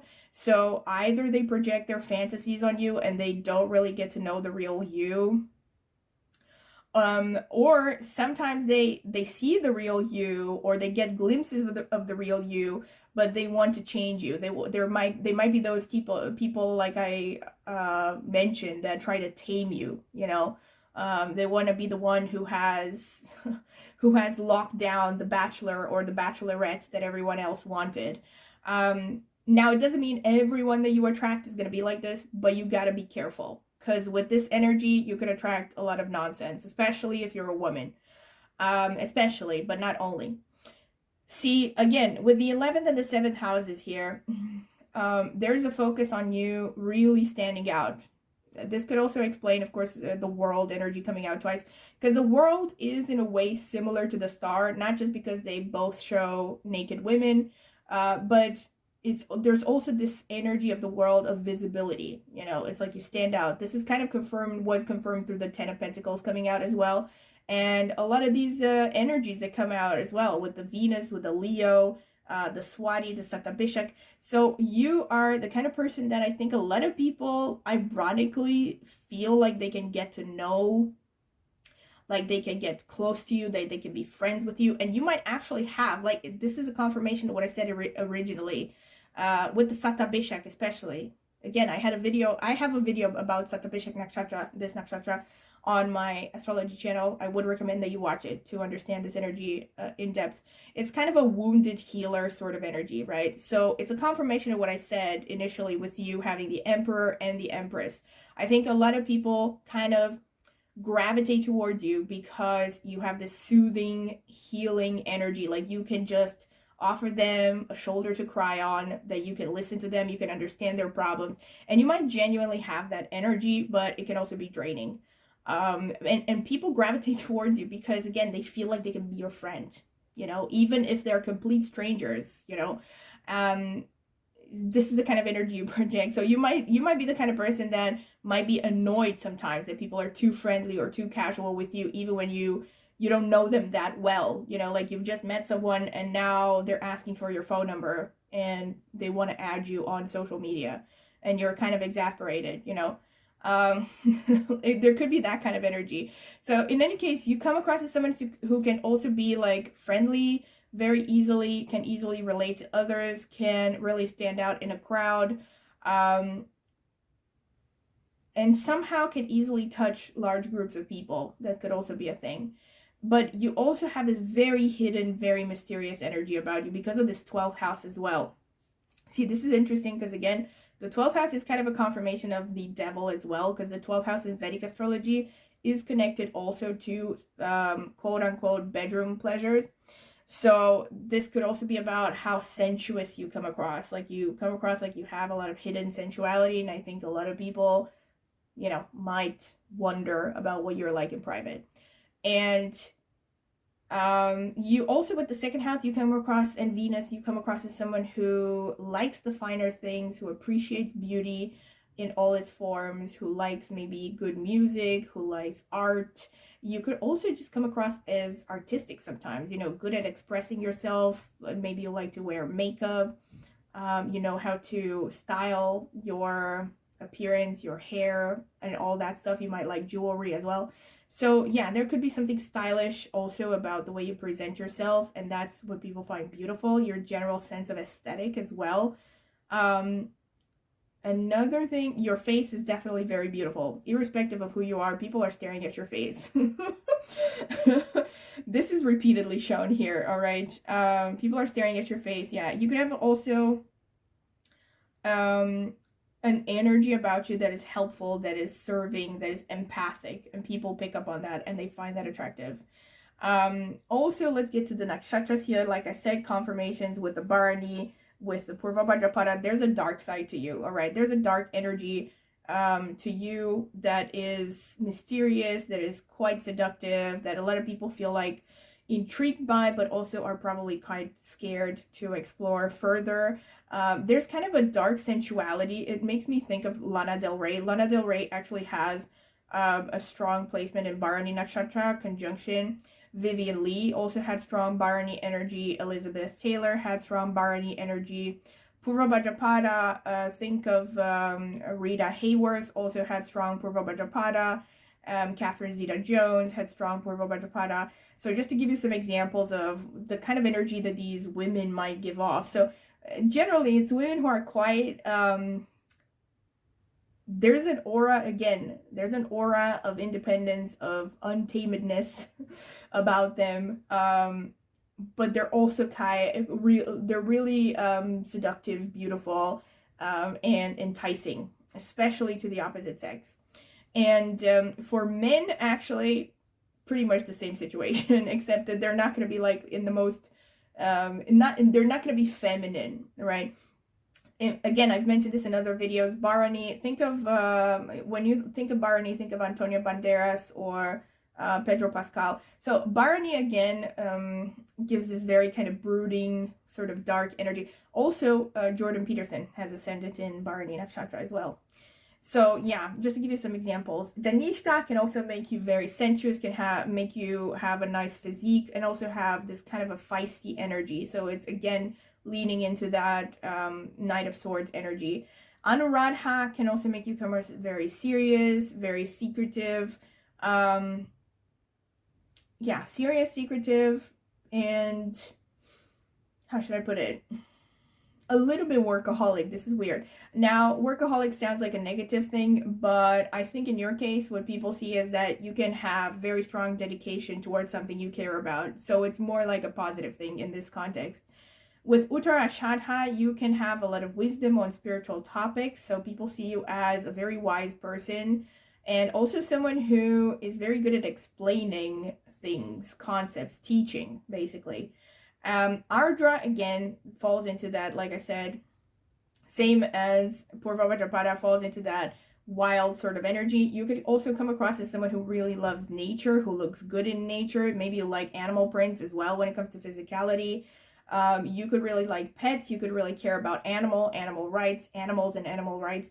So I think people find that beautiful about you, the fact that you like nature, the fact that you maybe protect nature. And let's see. Oh, Mrigashira, and that's last but not least.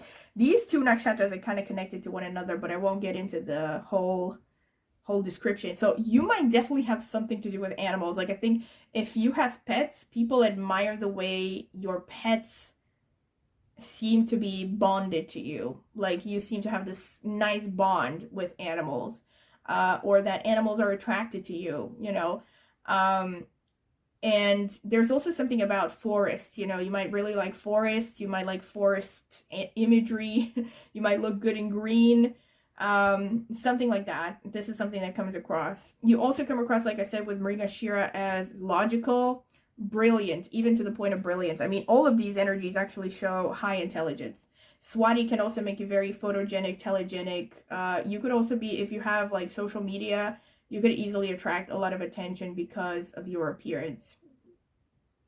But generally with Mrigashira, you also are looking at a lot of investigative ability, inquisitiveness, curiosity. So I think, yeah, this goes hand in hand with what I said originally about the World card coming out twice.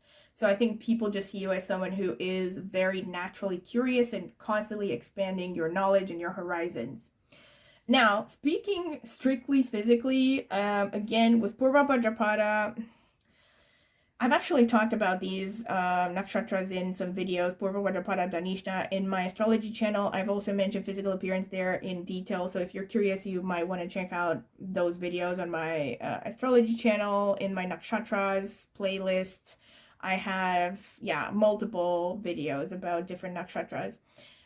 Based on their ruling planet. So you'll find Purva Bhadrapada in Jupiter's nakshatras, for instance, if you're curious. And Purva Bhadrapada, like I said in that video, Dhanishta as well a little bit, can actually remind you of the appearance of a feline or a lion, in the sense that, for instance, you could have wide set eyes that are quite dark, and like dark in, how should I put it, not in physicality, but you can have like a kind of intense, sparkly gaze. You could look like someone who's, you know, constantly sizing your surroundings, kind of like, I don't want to say it, but a little bit kind of like a predator. You know, think about a lion or a wolf or something, you know, the way they're stalking their prey. So you could have that kind of like a look in your eyes, like nothing gets past you, you know. And I think people find that very attractive about you. Your intensity comes across as very attractive. Some of you very specifically also with the Bharani energy, because bear in mind, you know, there could be different kinds of these influences influencing different people in different ways. All right, so not all of you might have the Purva Bhadrapada look, you might have the Bharani look. All right, so Bharani is more of a brooding energy. Like I said, more often you will see that Bharani shows, for instance, downsloping eyes, eyes that seem serious or even a little bit sad, melancholic, or a general appearance that can show a bit of melancholy. I mean, even think of Lana Del Rey, for instance. Even her appearance is a little bit melancholic. Yeah, true, she's also had some surgeries going on. Or think of, again, like Antonio Banderas or Pedro Pascal. You know, their eyes seem a bit, you know, how should I put it, deeply set. I think that's the way to put it. Deeply set eyes, you know, that are wise and yet a little bit melancholic. You could have that kind of appearance, but it makes you very attractive. Halle Berry, I'm pretty sure, also has Bharani ascendant, so Bharani influences her energy as well. So you could have that also with Bharani. Some of you also with Bharani and Purva Bhadrapada, some of you could be leaning towards a darker complexion. It's also with the Scorpio, so you could be having some dark features and that makes you attractive, or very contrasting features could also make you very attractive. So for instance, you could have like very fair skin and very dark hair, or you could have dark skin and maybe you have a bit light colored eyes or something. So some of you, it could be that you have something contrasting about your appearance and that really makes you beautiful. With Mrigashira and Ardra, you can also have some neotenous features. You could be youthful looking. Many of you could be having either an oval face, a bit of a squarish jaw. Some of you could have strong jaws, actually, with Taurus and Leo especially. So some of you could have pretty strong jaws. That could be an attractive feature, you know, prominent, well-defined, however you want to call it. But what I was going to say is that some of you could have a very oval shaped face, or a heart shaped face. So a kind of face that is most wide around the cheekbones. So basically, like your jaw could be thinner than the area around your cheekbones, that kind of thing. Heart-shaped face or inverted triangle face, shaped. That could be a thing. So that could make you attractive. If you're a woman, your figure is definitely attractive. You could have a very strong body. Again, irrespective of how you see yourself, people sense that there's kind of like, I don't even want to say it, but I guess for lack of a better expression, maybe a kind of an animal sexuality about you with these placements. All right. And this is actually for any gender, but especially if you're a woman, you kind of give off that kind of a bit of a cougar energy, even if you're not a cougar. But you know what I mean. Kind of like this, how should I put it? Like this heaviness, a kind of a strong body, you know, defined muscle mass, something like that. So I don't think you're a twig, to be honest. I don't think so. Not with these placements, all right? It depends. Some people might be naturally very slim, of course. But generally the energy that comes off here is one of kind of heaviness, of deliberateness, of, you know, a lot of sensuality, you know, and a lot of meat, basically, like well-developed muscles. You could have some of you could have a hooked nose or an aquiline nose, and that could make you attractive or give you character. Some of you could have, oh, I think your smile, for many of you, your smile should be very attractive. You maybe have a very broad smile, a sunny smile that makes people smile back at you. I have to laugh at this because Jodie Comer, who plays Villanelle in Killing Eve, has Sun in Purva Bhadrapada and Mars in Ardra and Moon in Swati. So she has a lot of these placements. So if you want to look for an example of what someone who might be seeing this reading will look like, look at Jodie Comer. That kind of thing.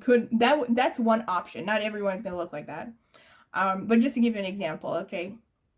So I definitely see a kind of heaviness, sensuality, more towards an hourglass figure. And irrespective of your body weight, you have an aura of physical strength and health about you. All right. And a kind of intensity as well. So this is pretty much what I have for you, pile number 2. I hope you have enjoyed it. And if you have, don't forget to like, subscribe to my channel if you haven't done so already. Please click on the notifications bell if you want to see when I will post a new video. Also, please comment in the comment section with feedbacks, which parts resonated, which didn't, maybe ideas for future readings that you would like me to do on this channel. And I also do tarot readings, so if you're interested in a private tarot reading, check out the video description. I will leave my contact information there. I've also left a link to reviews that I've gotten for private readings before. But if you are interested in reading options, prices, and potential sample readings, email me and I will give you more details. And also, last but not least, I have an astrology channel, as I have mentioned already, and I will be linking it in the video description as well as in the pinned comment. So if you're interested in astrology, go ahead and check it out. Maybe subscribe to my channel. I would greatly appreciate it. Thank you very much for listening, and I hope to see you at my next tarot reading. Bye! Welcome, pile 3. This is your reading if you have chosen this card that says Wisdom. And or this carnelian crystal. So this is going to be the card selection phase. I will be taking my time, so you can skip to the timestamp of the reading. All right. Spirit, tell me about pile 3, the people who chose the carnelian crystal. What makes them beautiful, Spirit? What makes them beautiful? Personality, looks, anything you would like to share. Snow leopard, self-reliance. You are strongly independent and often solitary. Integrity is important for your best outcome. Cloak yourself with invisibility and walk with the shamans. Use your intuition. Where would I? Oh, and let your life unfold in silent perfection. Okay. Hopefully it will sit. And owl magic. Choose to know the truth because you can. Open your inner vision. You can see through deception. Let the past go and make room for a better life. Rise up. Magic and wisdom are your birthright. All right. Now let's get some tarot cards. Spirit, tell me about pile 3, the people who chose the carnelian crystal. What? Well, okay, slipped out. What makes them beautiful to others? Tell me, Spirit. What makes them beautiful to others, Spirit?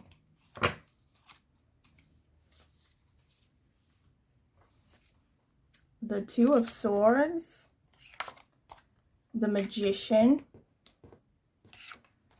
the this is the Page of Cups, the Nine of Cups. I don't do reversals. Nine of Cups, the Moon,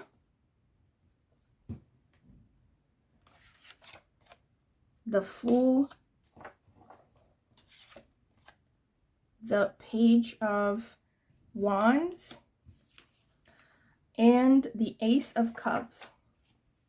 Interesting. Okay. Let me get some more. Spirit, tell me about pile 3. What makes them... Okay, this one just popped out. Spirit, what makes pile 3 beautiful?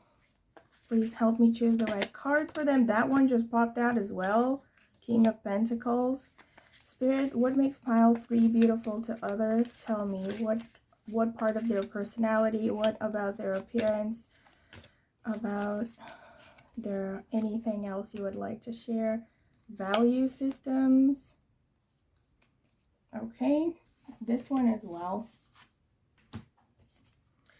We have the Four of Pentacles, the King of Pentacles, the Three of Wands, the Page of Cups again. All right, so the Page of Cups came out twice. Interesting. And we have the Three of Swords underneath the Moon. Interesting. The Two of Wands, the Knight of Wands, the Ten of Wands, and the Two of Swords again. Very interesting. All right, because you have like the first and the last card that came out is the Two of Swords. Wow, so you're like the only pile that I got that has 2 cards coming out twice. The Two of Swords came out twice, and the Page of Cups came out twice. So, very interesting. So, pile number 3. It's really interesting that you have some cards here that actually show a lot of pain, honestly, that show a lot of turmoil, and maybe not so much turmoil, but emotional heaviness, especially here with the Moon and the Three of Swords coming one underneath the other. To me, this is like, also I can't help but notice, but you have a lot of number 2s and a lot of number 3s. So to me, that's Jupiter and Moon. So you also have the Moon. So you probably have strong Moon and Jupiter placements in your horoscope. Either these planets are prominently placed, or you could have a lot of planets in Cancer, Pisces, Sagittarius, or in the 4th, 9th, 12th houses. Personally, I use the sidereal zodiac coupled with the whole sign house system, but it depends on what you use, I guess. In any case, you have a very romantic aura about you, because there's so much watery feminine energy. Even though you may not see like maybe so many cups, you do have some cups going on, but you have the Moon and you have so many number 2s, which suggests very strong Moon energy, which suggests very strong intuition and sensitivity.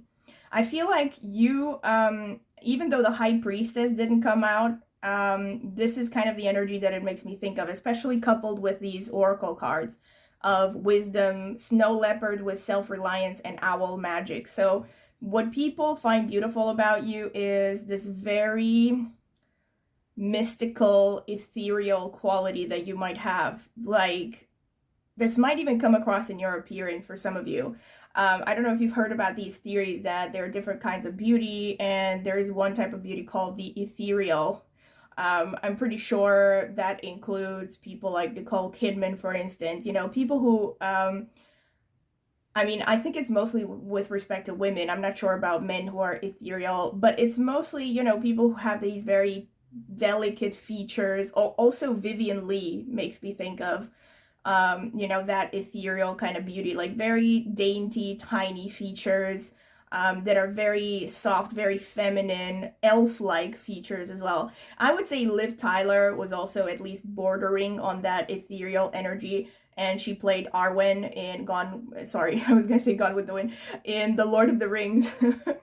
Yeah, so I think some kind of energy like that. And actually, and speaking of Liv Tyler, she actually has moon in Shravana Nakshatra, which is ruled by the moon, which is a fun fact to take into account. So that's something, that overall energy, whether it shows up through your physical features or the way you carry yourself or your overall energy or personality, there's something about you that is mystical, that is ethereal, that is delicate, and people just pick up on that. There's something mysterious, romantic about you. That's what makes you look beautiful in the eyes of others.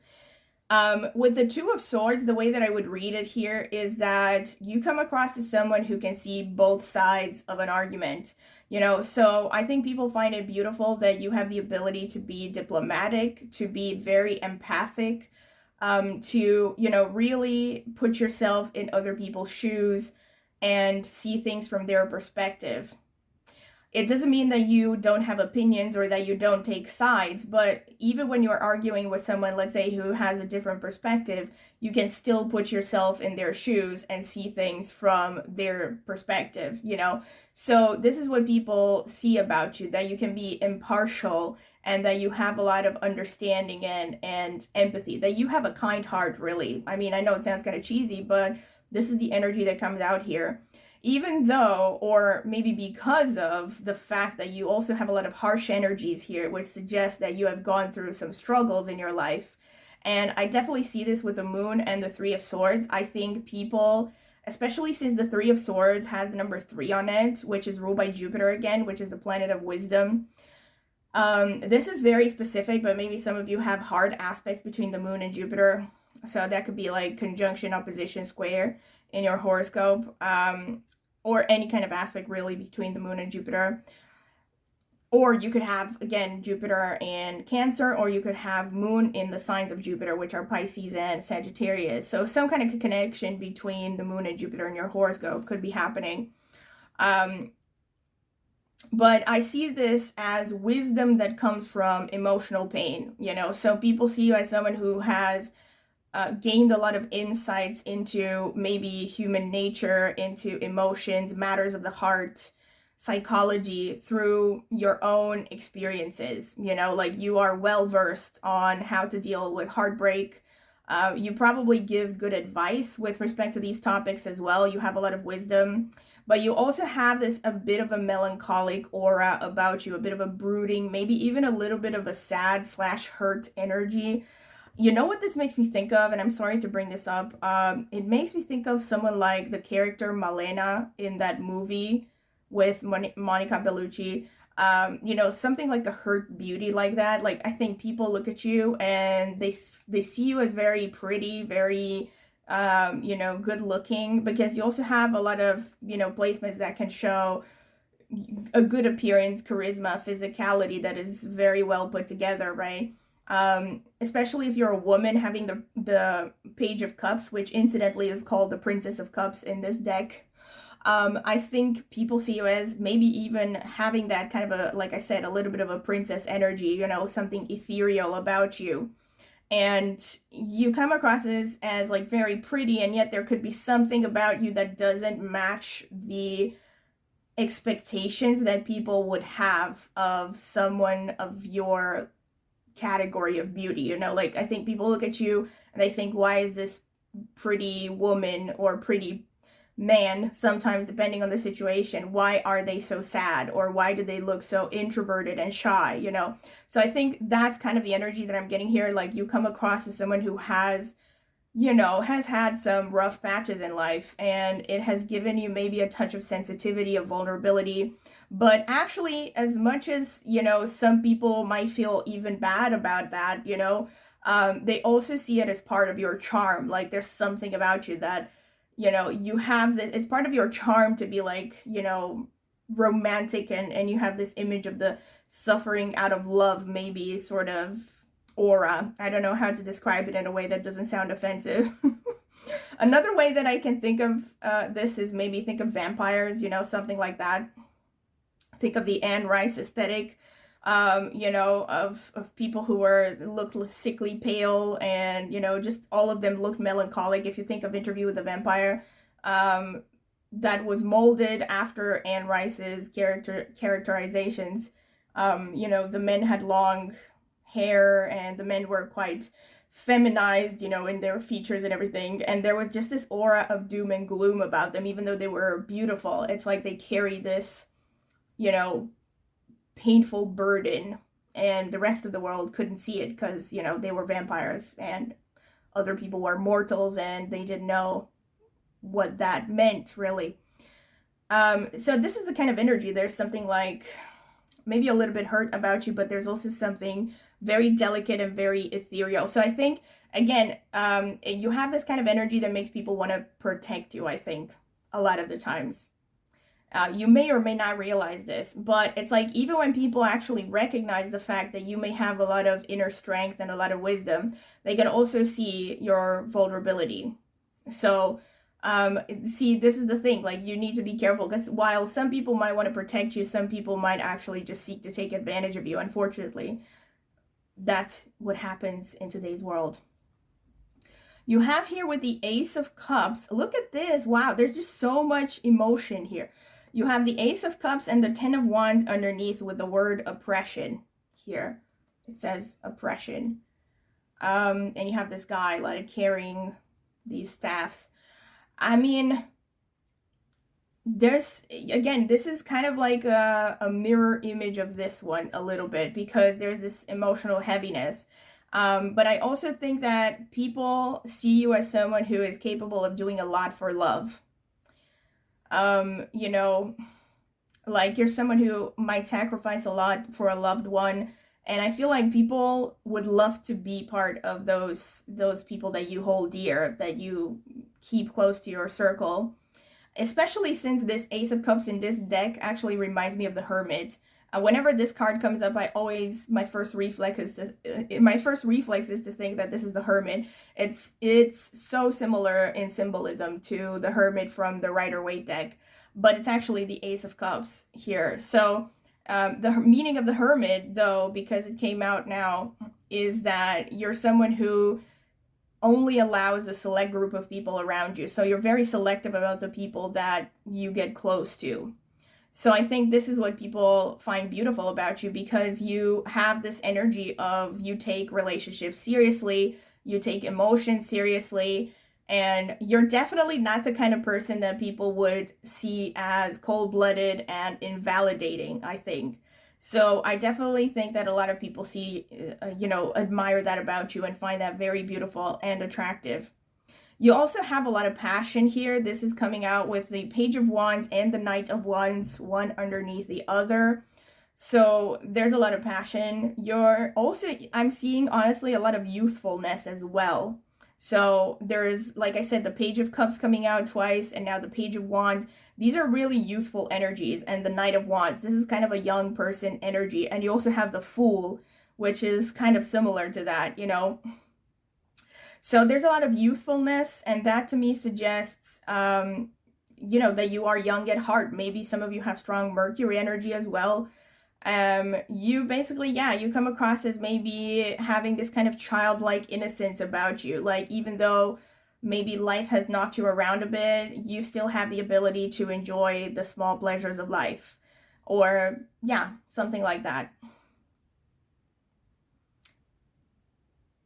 And you have the Three of Wands. This is interesting. You have, so here we have the Page of Cups with the Three of Wands underneath, and here we have the Nine of Cups with the Page of Cups underneath. Very interesting. And in both of these images, look at this, we have a beautiful woman who's nicely dressed. Oh, sorry about the lighting, because you probably can't see it. I'm going to try to fix it a bit. I don't know if this is better, so you can see all the cards. Yeah, so here we have the Page of Cups and the Three of Wands underneath. But here we have these beautiful women here, you know, that are nicely dressed, especially this one. So I definitely see that. And also the Nine of Cups is a card of wish fulfillment. So I think some people actually see you as their wish coming true or something. Or again, just something that comes across as very lush and ethereal and feminine. Even if you're a man, you might have a strong feminine side. This is actually giving me Cancer and Pushya, especially Pushya Nakshatra energy. These two. Punarvasu can be a thing as well, because we have the swan here, which is falling in Gemini, and it's also ruled by Jupiter. Punarvasu, the nakshatra, I mean. These are Vedic astrology terms for those of you who don't know about them, but I'm going to get more into the astrological notes at the end. You also have here the Four of Pentacles, which is interesting. You have the Four of Pentacles. All right, so the Four of Pentacles to me shows that you come across as someone who doesn't care too much about material stuff. Now, it doesn't mean that you look at like you're struggling financially or that you look like you're impoverished, but you look like someone who really doesn't prize materialism that much. And I think people find that very beautiful about you, that you are not shallow. You come across as the opposite of shallow. And, you know, which is a rare thing in today's world. Everyone is obsessed with money. And now, of course, you may listen to this and think, well, that doesn't sound like me. Remember that these are impressions. This is how people see you and what they find beautiful about you. It may or may not ring true with who you really are.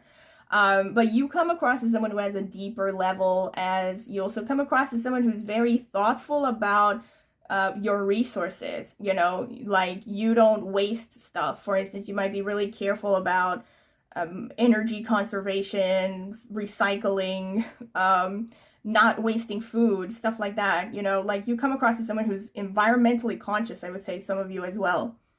And this is probably the most powerful vibe that I'm getting from this deck. We have the Magician here with the King of Pentacles underneath. So this is also one of the more majestic and mature energies out of this entire spread. So here we have some also a decent amount of masculine energy as well. There is an air about you that you are somehow magical. This actually goes hand in hand with the owl magic. You can see through deception, it says.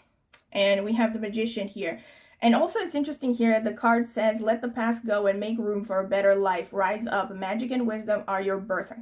Oh my God, magic and wisdom are your birthright. And you also have wisdom here. Unbelievable. So,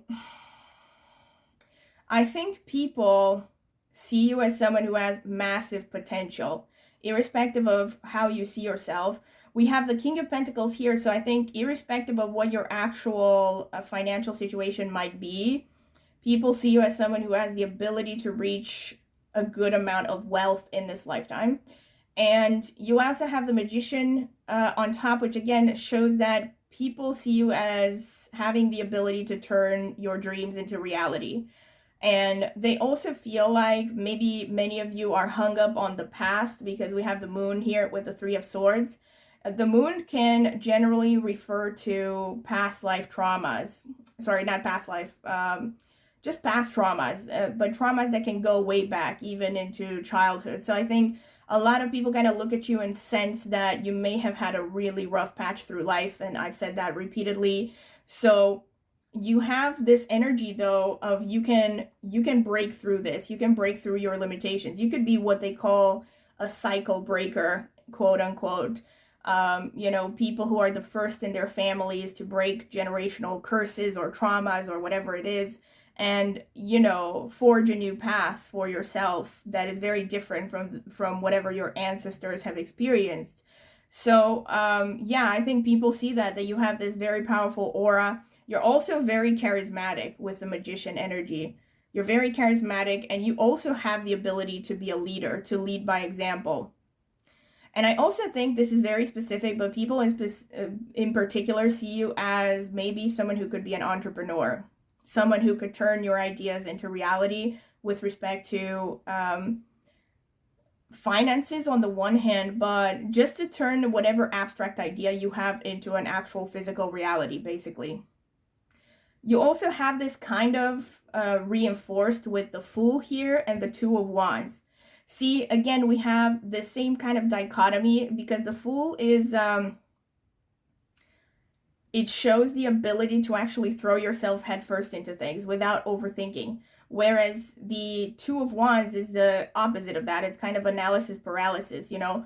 And you kind of have a repeated energy here of the analysis paralysis with the Two and the Three of Wands, which are both kind of symbolizing a bit of hesitation, a bit of longing, and a bit of kind of waiting by the sidelines, you know?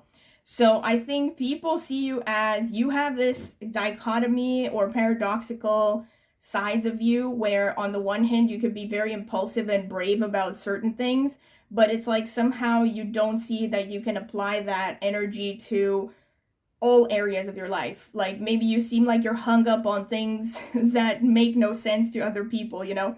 Like for instance, let's say, I don't know, maybe you've won some sports competitions, but you're afraid to ride a bike or something like that. That's just a random example that came off the top of my head, you know? So you could be having like these weird phobias that are deeply rooted in maybe childhood traumas or painful past experiences. And I think a lot of people look at you like, how is it that, you know, you could achieve all these great things and you get stuck on, you know, the little details like this? Like, can't you see that you have the power to break through? It makes me think of learned defeatism, really, that concept in psychology. There was this like experiment or this analogy that they made to explain it that said elephants in the circus are raised from the time that they're babies by being tied to weights that they cannot move. And once the elephants grow, they just put the chains on their foot and the elephant doesn't even try to escape, even though by this point they are big enough to move the weights. You know, so they just are conditioned, they learn to believe that they cannot overcome their obstacles. And this is kind of like what this makes me think. Now, I know this doesn't sound very positive, but this is something that people perceive about you, right? So it's like, on the positive note, what they find beautiful about you is the fact that you actually have the potential to break through your limitations and to create a new path for you that is maybe completely original, you know? So this is pretty much what I can see with respect to the cards. Now let me get to the astrological notes. Spirit, tell me about pile number 3, the people who chose the carnelian crystal. Tell me, Spirit, tell me about them. What makes them beautiful in the eyes of others? What makes them beautiful in the eyes of others? I think that's enough. Spirit, tell me about pile number 3, the people who chose the carnelian crystal. What makes them beautiful in the eyes of others?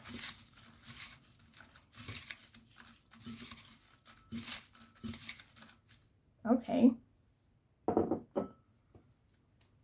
So let's start with the houses. We have the first house. Okay, so you're meant to stand out, and I think your body makes you stand out. Okay, I'm gonna add this here so that it doesn't fall off. Your body and your face, maybe. 7th house, okay. So again, your ability to be diplomatic, to work in one-on-one situations makes you beautiful. And I think, like I said, many people can see you as an ideal spouse. First house again, all right. So you definitely come across as someone who can be very independent, very self-reliant. 12th house, here we have that mystical, intuitive energy that came out repeatedly. We have that Pisces energy. 6th house, house of service and health. 4th house, the house of the home base. Okay. 3rd house, this is a house of communication, bravery as well. And the 9th house, which is ruled by Jupiter. So we have 2 houses ruled by Jupiter, 12th and 9th houses. Kind of a confirmation of what I said about the Jupiter energy. 9th house is about higher learning, philosophy, religion, beliefs. All right, so we have Scorpio. That's a strong energy. We have Taurus. Interesting because these two are opposites. So we have some fixed energy going on. We have Leo. We have more fixed energy going on. Interesting with the snow leopard that came out. And we have Mars. Okay, so we have a strong Mars energy. Saturn.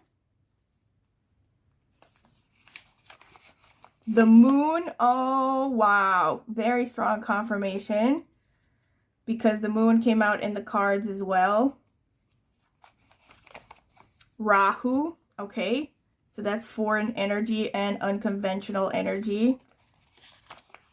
And Cancer, even more energy, moon energy. So very strong confirmations here. So a lot of water energy. Purva Falguni, which falls in Leo and is ruled by Venus. Mula Nakshatra, which falls in Sagittarius. So here we have some Sagittarius and is ruled by Ketu, which is also a very intuitive, mystical energy. We have Purva Ashadha, which is also ruled by Venus. Also falls in Sagittarius. So some of you could have particularly strong Sagittarius energy. And we have Ashwini, which is ruled by Ketu and yeah, falls in Aries. Okay, interesting. Wait, I'm going to put them like this. So I'm going to get into it again. As a disclaimer, I have to say that bear in mind that I'm reading for a lot of people. So it's unlikely that you're all going to have all of these energies play out. You're most likely going to have a combination of different energies. So that's why I'm going to try to give a detailed description of everything I see here. So you can take what resonates. We have, with respect to character, so I'm going to stick first to personality and then I'm going to get into actual physical characteristics that make you beautiful. First of all, about personality, you have the first house coming out twice, so that shows you are a very independent person. People see you as someone who has the ability to be very self-reliant. Like I said, with that Ace of Cups, that looks like the Hermit, you know, so you even though, ironically, you know, you actually also have this with Rahu coming out and also the Ketu energy that came out, because these energies are very independent. Even though Ketu especially is very connected to sensitivity, and so is the moon, you still have that energy about you, like you're not going to put up with crap for the sake of relationships, you know? You stand your ground. I actually, speaking now that I'm looking at Scorpio and the first house twice, I'm getting that song, I Stand Alone by Godsmack. It was a thing ages ago in the early 2000s. That song was very popular. I think it was part of a movie soundtrack, The Scorpion King, I think, ages ago. Anyway, this is what I kind of am thinking of. Like, you have this energy of, like, the gladiator. This is the kind of energy that you have. Even, I'm not talking about physical characteristics here. I'm talking about the kind of energy you give off. Like, you could have, like, 3 swords in your back and still keep on fighting. This is the kind of energy you give off, especially with the Mars and the Saturn also coming out. So you, this explains also the 10 of Wands energy that came out and the 3 of Swords, because you have this energy of extreme resilience, you know, like you can keep on fighting, keep carrying on. It's like no burden is too heavy for you to stop advancing, you know. And you have a lot of bravery. You also have a lot of stubbornness about you, because you also have Leo, Taurus, Scorpio. You have 3 out of 4 fixed signs, and the fixed signs are known for their stubbornness, their resistance to change a lot of the times. Even though Scorpio, ironically, will be kind of a karmic energy that will force people through change. Changes are not something that I think many of you easily embrace.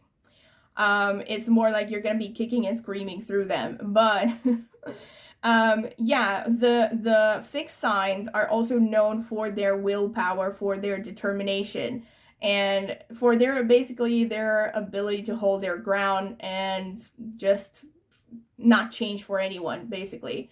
So this is actually going hand in hand with this first house energy that came out. We also have the 4th house. We have Cancer and the moon. So I think many of you come across as someone who can be very attached to the family, very emotionally guarded on one hand, but on the other hand, you also, like I said, have this very strong empathy, a very strong kind of mothering energy. Even if you're a man, you have this energy about you that you want to protect the people you love, that you fight for the people you love, especially with the Mars going on in Scorpio. So you can have this very protective energy, you know, about the people you care about, and also have this kind of nurturing, healing energy, soothing energy. So people are very drawn to that. They see that as very beautiful, and also very strong confirmation of what I said about you having potentially also some kind of ethereal energy going on. Like yeah, again, it makes me think of Arwen, because Arwen from Lord of the Rings, she may have looked like a princess, but she could wield a sword, and she also rode horses. So it's kind of that energy, especially if you're a woman. Think of that.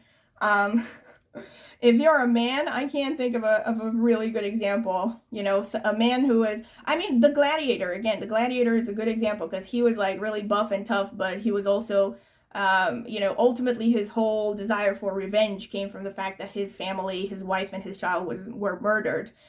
So something like that. That's the kind of energy that you give off, you know, very kind of fighting for your home, your country, your family. You could come across also as attached to your homeland, your heritage, like your lineage, maybe a bit of a patriot. I think people actually like that about you. They admire it.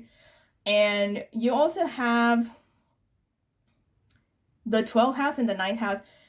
So, and the 3rd house. So, this shows that you're very intelligent. Many of you could be well educated, but you are definitely someone who can think for yourself. You are, again, 3rd house is a further confirmation that you are not just independent, but also quite brave. You generally can face your fears quite easily, except for those hangups that nobody understands why you have, which probably stem from childhood traumas or something deeply rooted, some kind of negative beliefs that you have taken in early in your life. But for the most part, it's like people see that you definitely have a fighting spirit and a courageous side. You know, like you can look your fears in the face and just, you know, headbutt them or something. And yeah, we have 6th house, which makes you look at, also with the Mars in the 6th house, you can come across as a formidable enemy or competition. You look like someone that people, funny enough, may not want to mess with. Like when people even make the mistake of thinking that you might be a pushover, I think you put them in their place very easily. Or when they try to pressure you a little bit, they find out very quickly that they're messing with the wrong person. You know, that you are not someone who can be controlled or manipulated, you know. And I think a lot of people like that about you. They like the fighting spirit. They like the fact that you are not a pushover, that you are not to be messed with, especially if it contrasts with the first impression that people get from you. And the 12th house, like I said, the 12th house is mystical, 4th house is mystical. So also the moon, of course, like I said, and the Ketu energy that came through 2 of these nakshatras. So you could come across as having this very sharp intuition. The wisdom and the magic confirm this as well. You have this very strong intuition that is often right about things. So you can easily trust your intuition and know that you're going to head in the right direction. You could have really crazily accurate insights that just, you know, take people aback. You might say, for instance, I don't know, I don't like this person, I just don't want to have anything to do with them. And maybe that person is someone who's popular, and everyone is like, why do you don't like them? You're just weird. And then maybe 2 years down the line, they find, I don't know, dead bodies in their basement or something. You know what I mean? Like, you just have this like sharp intuition about you. And it could be, again, with understanding people, with being a good judge of character. But it can also be about seeing universal truths, universal trends, perceiving different ways in which things can unfold in the future.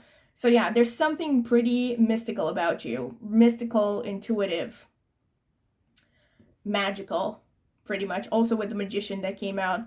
Yeah, you might also, again, more specifically, some of you could actually come across as someone who's into Wicca or some kind of, maybe even conventional religions. It's just that you might have a touch of the occult, or like an openness towards the occult, maybe. All right. This is pretty much what I can see with the houses, and I have talked about this.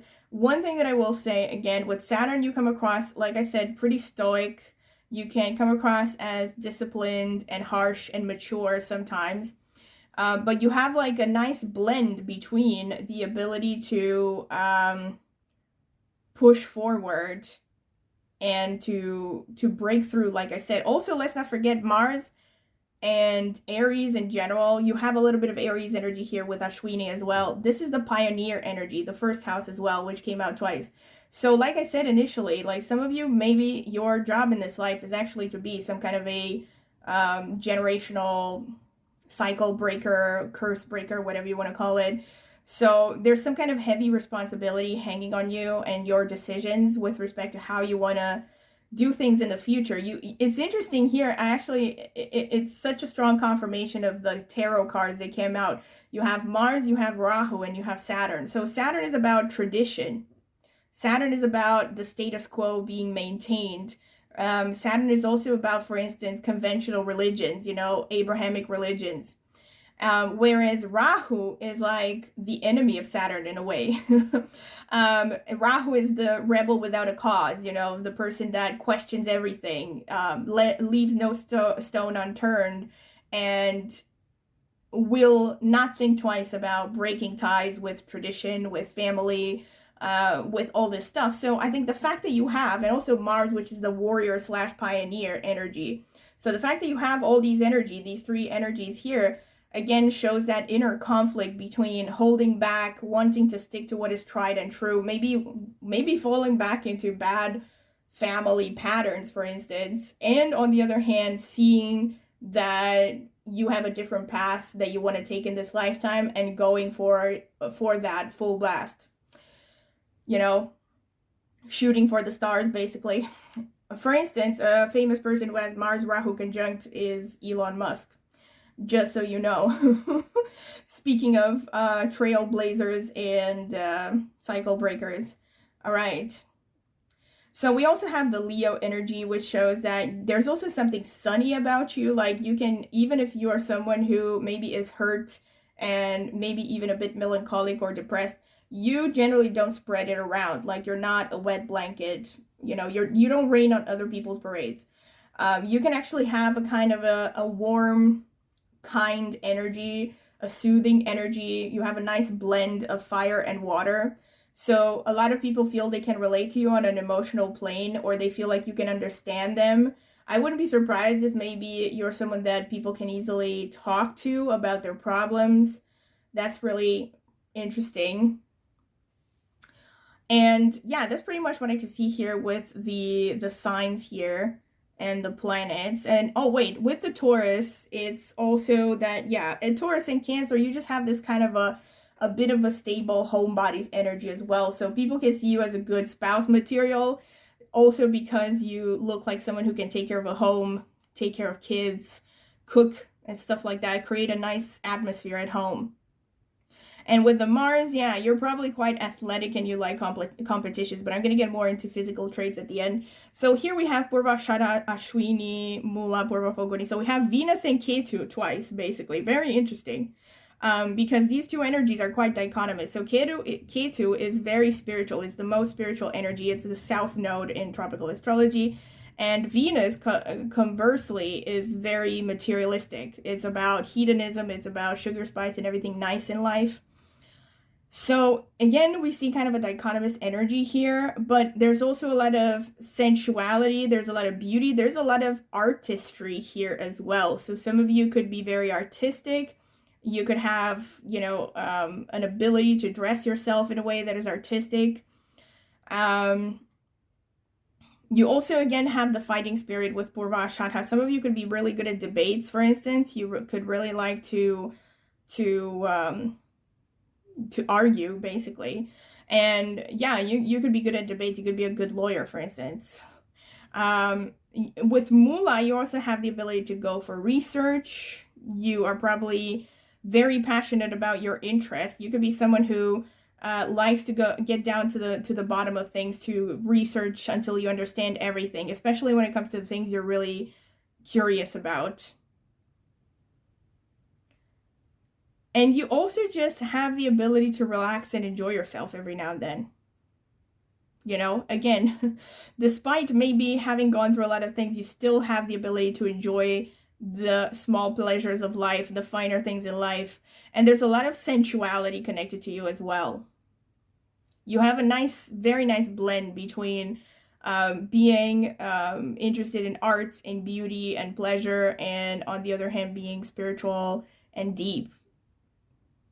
All right, so speaking of purely physical traits right now, one thing I can say for sure is with all this Mars energy, the first house twice, Mars, Scorpio, you definitely have a nice body. So people notice your body, all right? Your head in particular. So your head, your face also stands out. But your body, especially, you might have a particularly strong looking body with the Mars energy going on. I think for most of you, you could be leaning towards, okay, actually I couldn't say that because it could go in any direction, because you have energies here that show plumpness and some of them that show slimness, so you could be all over the board. But one thing that I can say with Saturn showing up is you most likely have nice bone structure. You could have nice teeth. So yeah, bone structure in particular, I think many of you could have high cheekbones that makes you stand out. There could be something about your appearance or the way you present yourself that is very unusual, unorthodox. Maybe you take bits and pieces from other cultures and somehow use them in your appearance. Basically what some people would call cultural appropriation nowadays. But I don't mean like that, you know, not taking it that far, but you know what I mean. You could be, you know, like, you know, these people who have tattoos that are tribal and mean something, and I don't know what culture, something like that. There could be something. Some of you could actually have tattoos, piercings, stuff like that. So, and people find that attractive. They find your unconventionality attractive. Somehow you stand out, okay? For some of you, this isn't about you wearing tattoos, piercings, or anything like that, or strange hair colors. For some of you, it could even be that you have some kind of condition that makes you stand out. Like, I think it's called, what is it called? Heterochromia or something? I'm not sure if that's the word for it. People who have different colored eyes.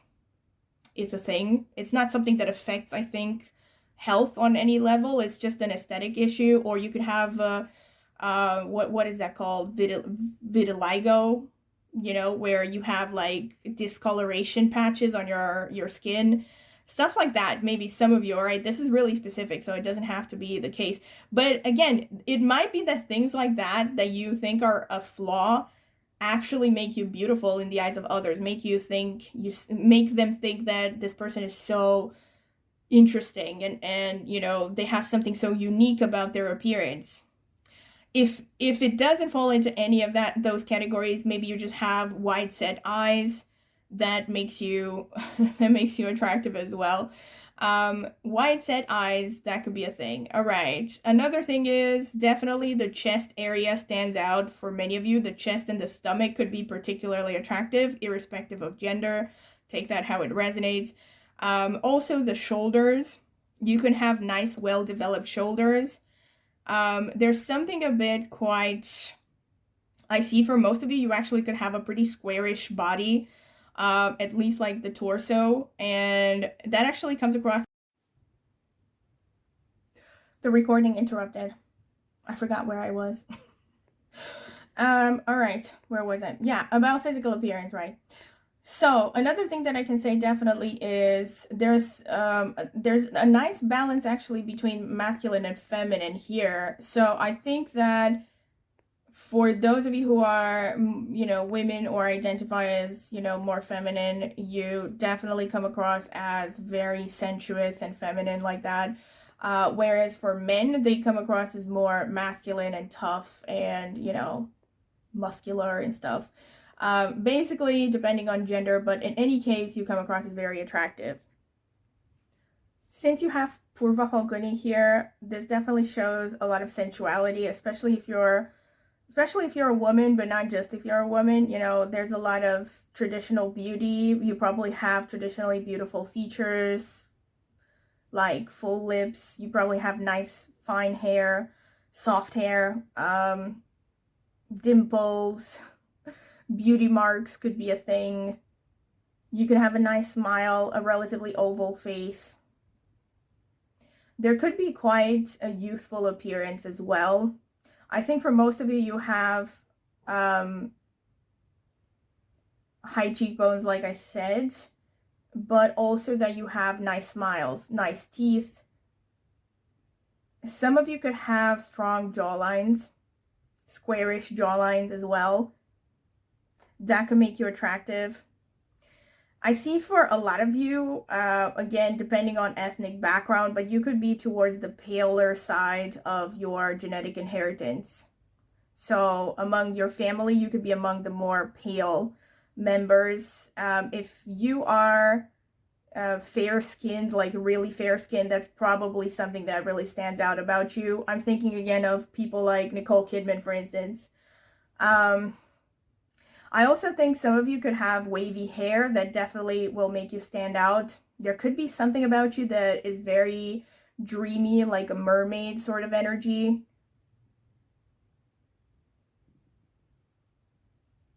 And you could have pretty intense eyes, you know, sparkly eyes. With the Mula Nakshatra, I can see that. All right, so this is pretty much what I can see for you, pile number 3. And I hope that you have enjoyed it. And if you have, don't forget to like the video, subscribe to my channel if you haven't done so already. Yeah, definitely very interesting reading. I hope you have enjoyed it as well. Also, please comment in the comment section with feedback you would like to give. To which extent did the reading resonate? To which extent did it not resonate? Any feedback you would care to give, or maybe ideas for future readings that you would like me to do on this channel.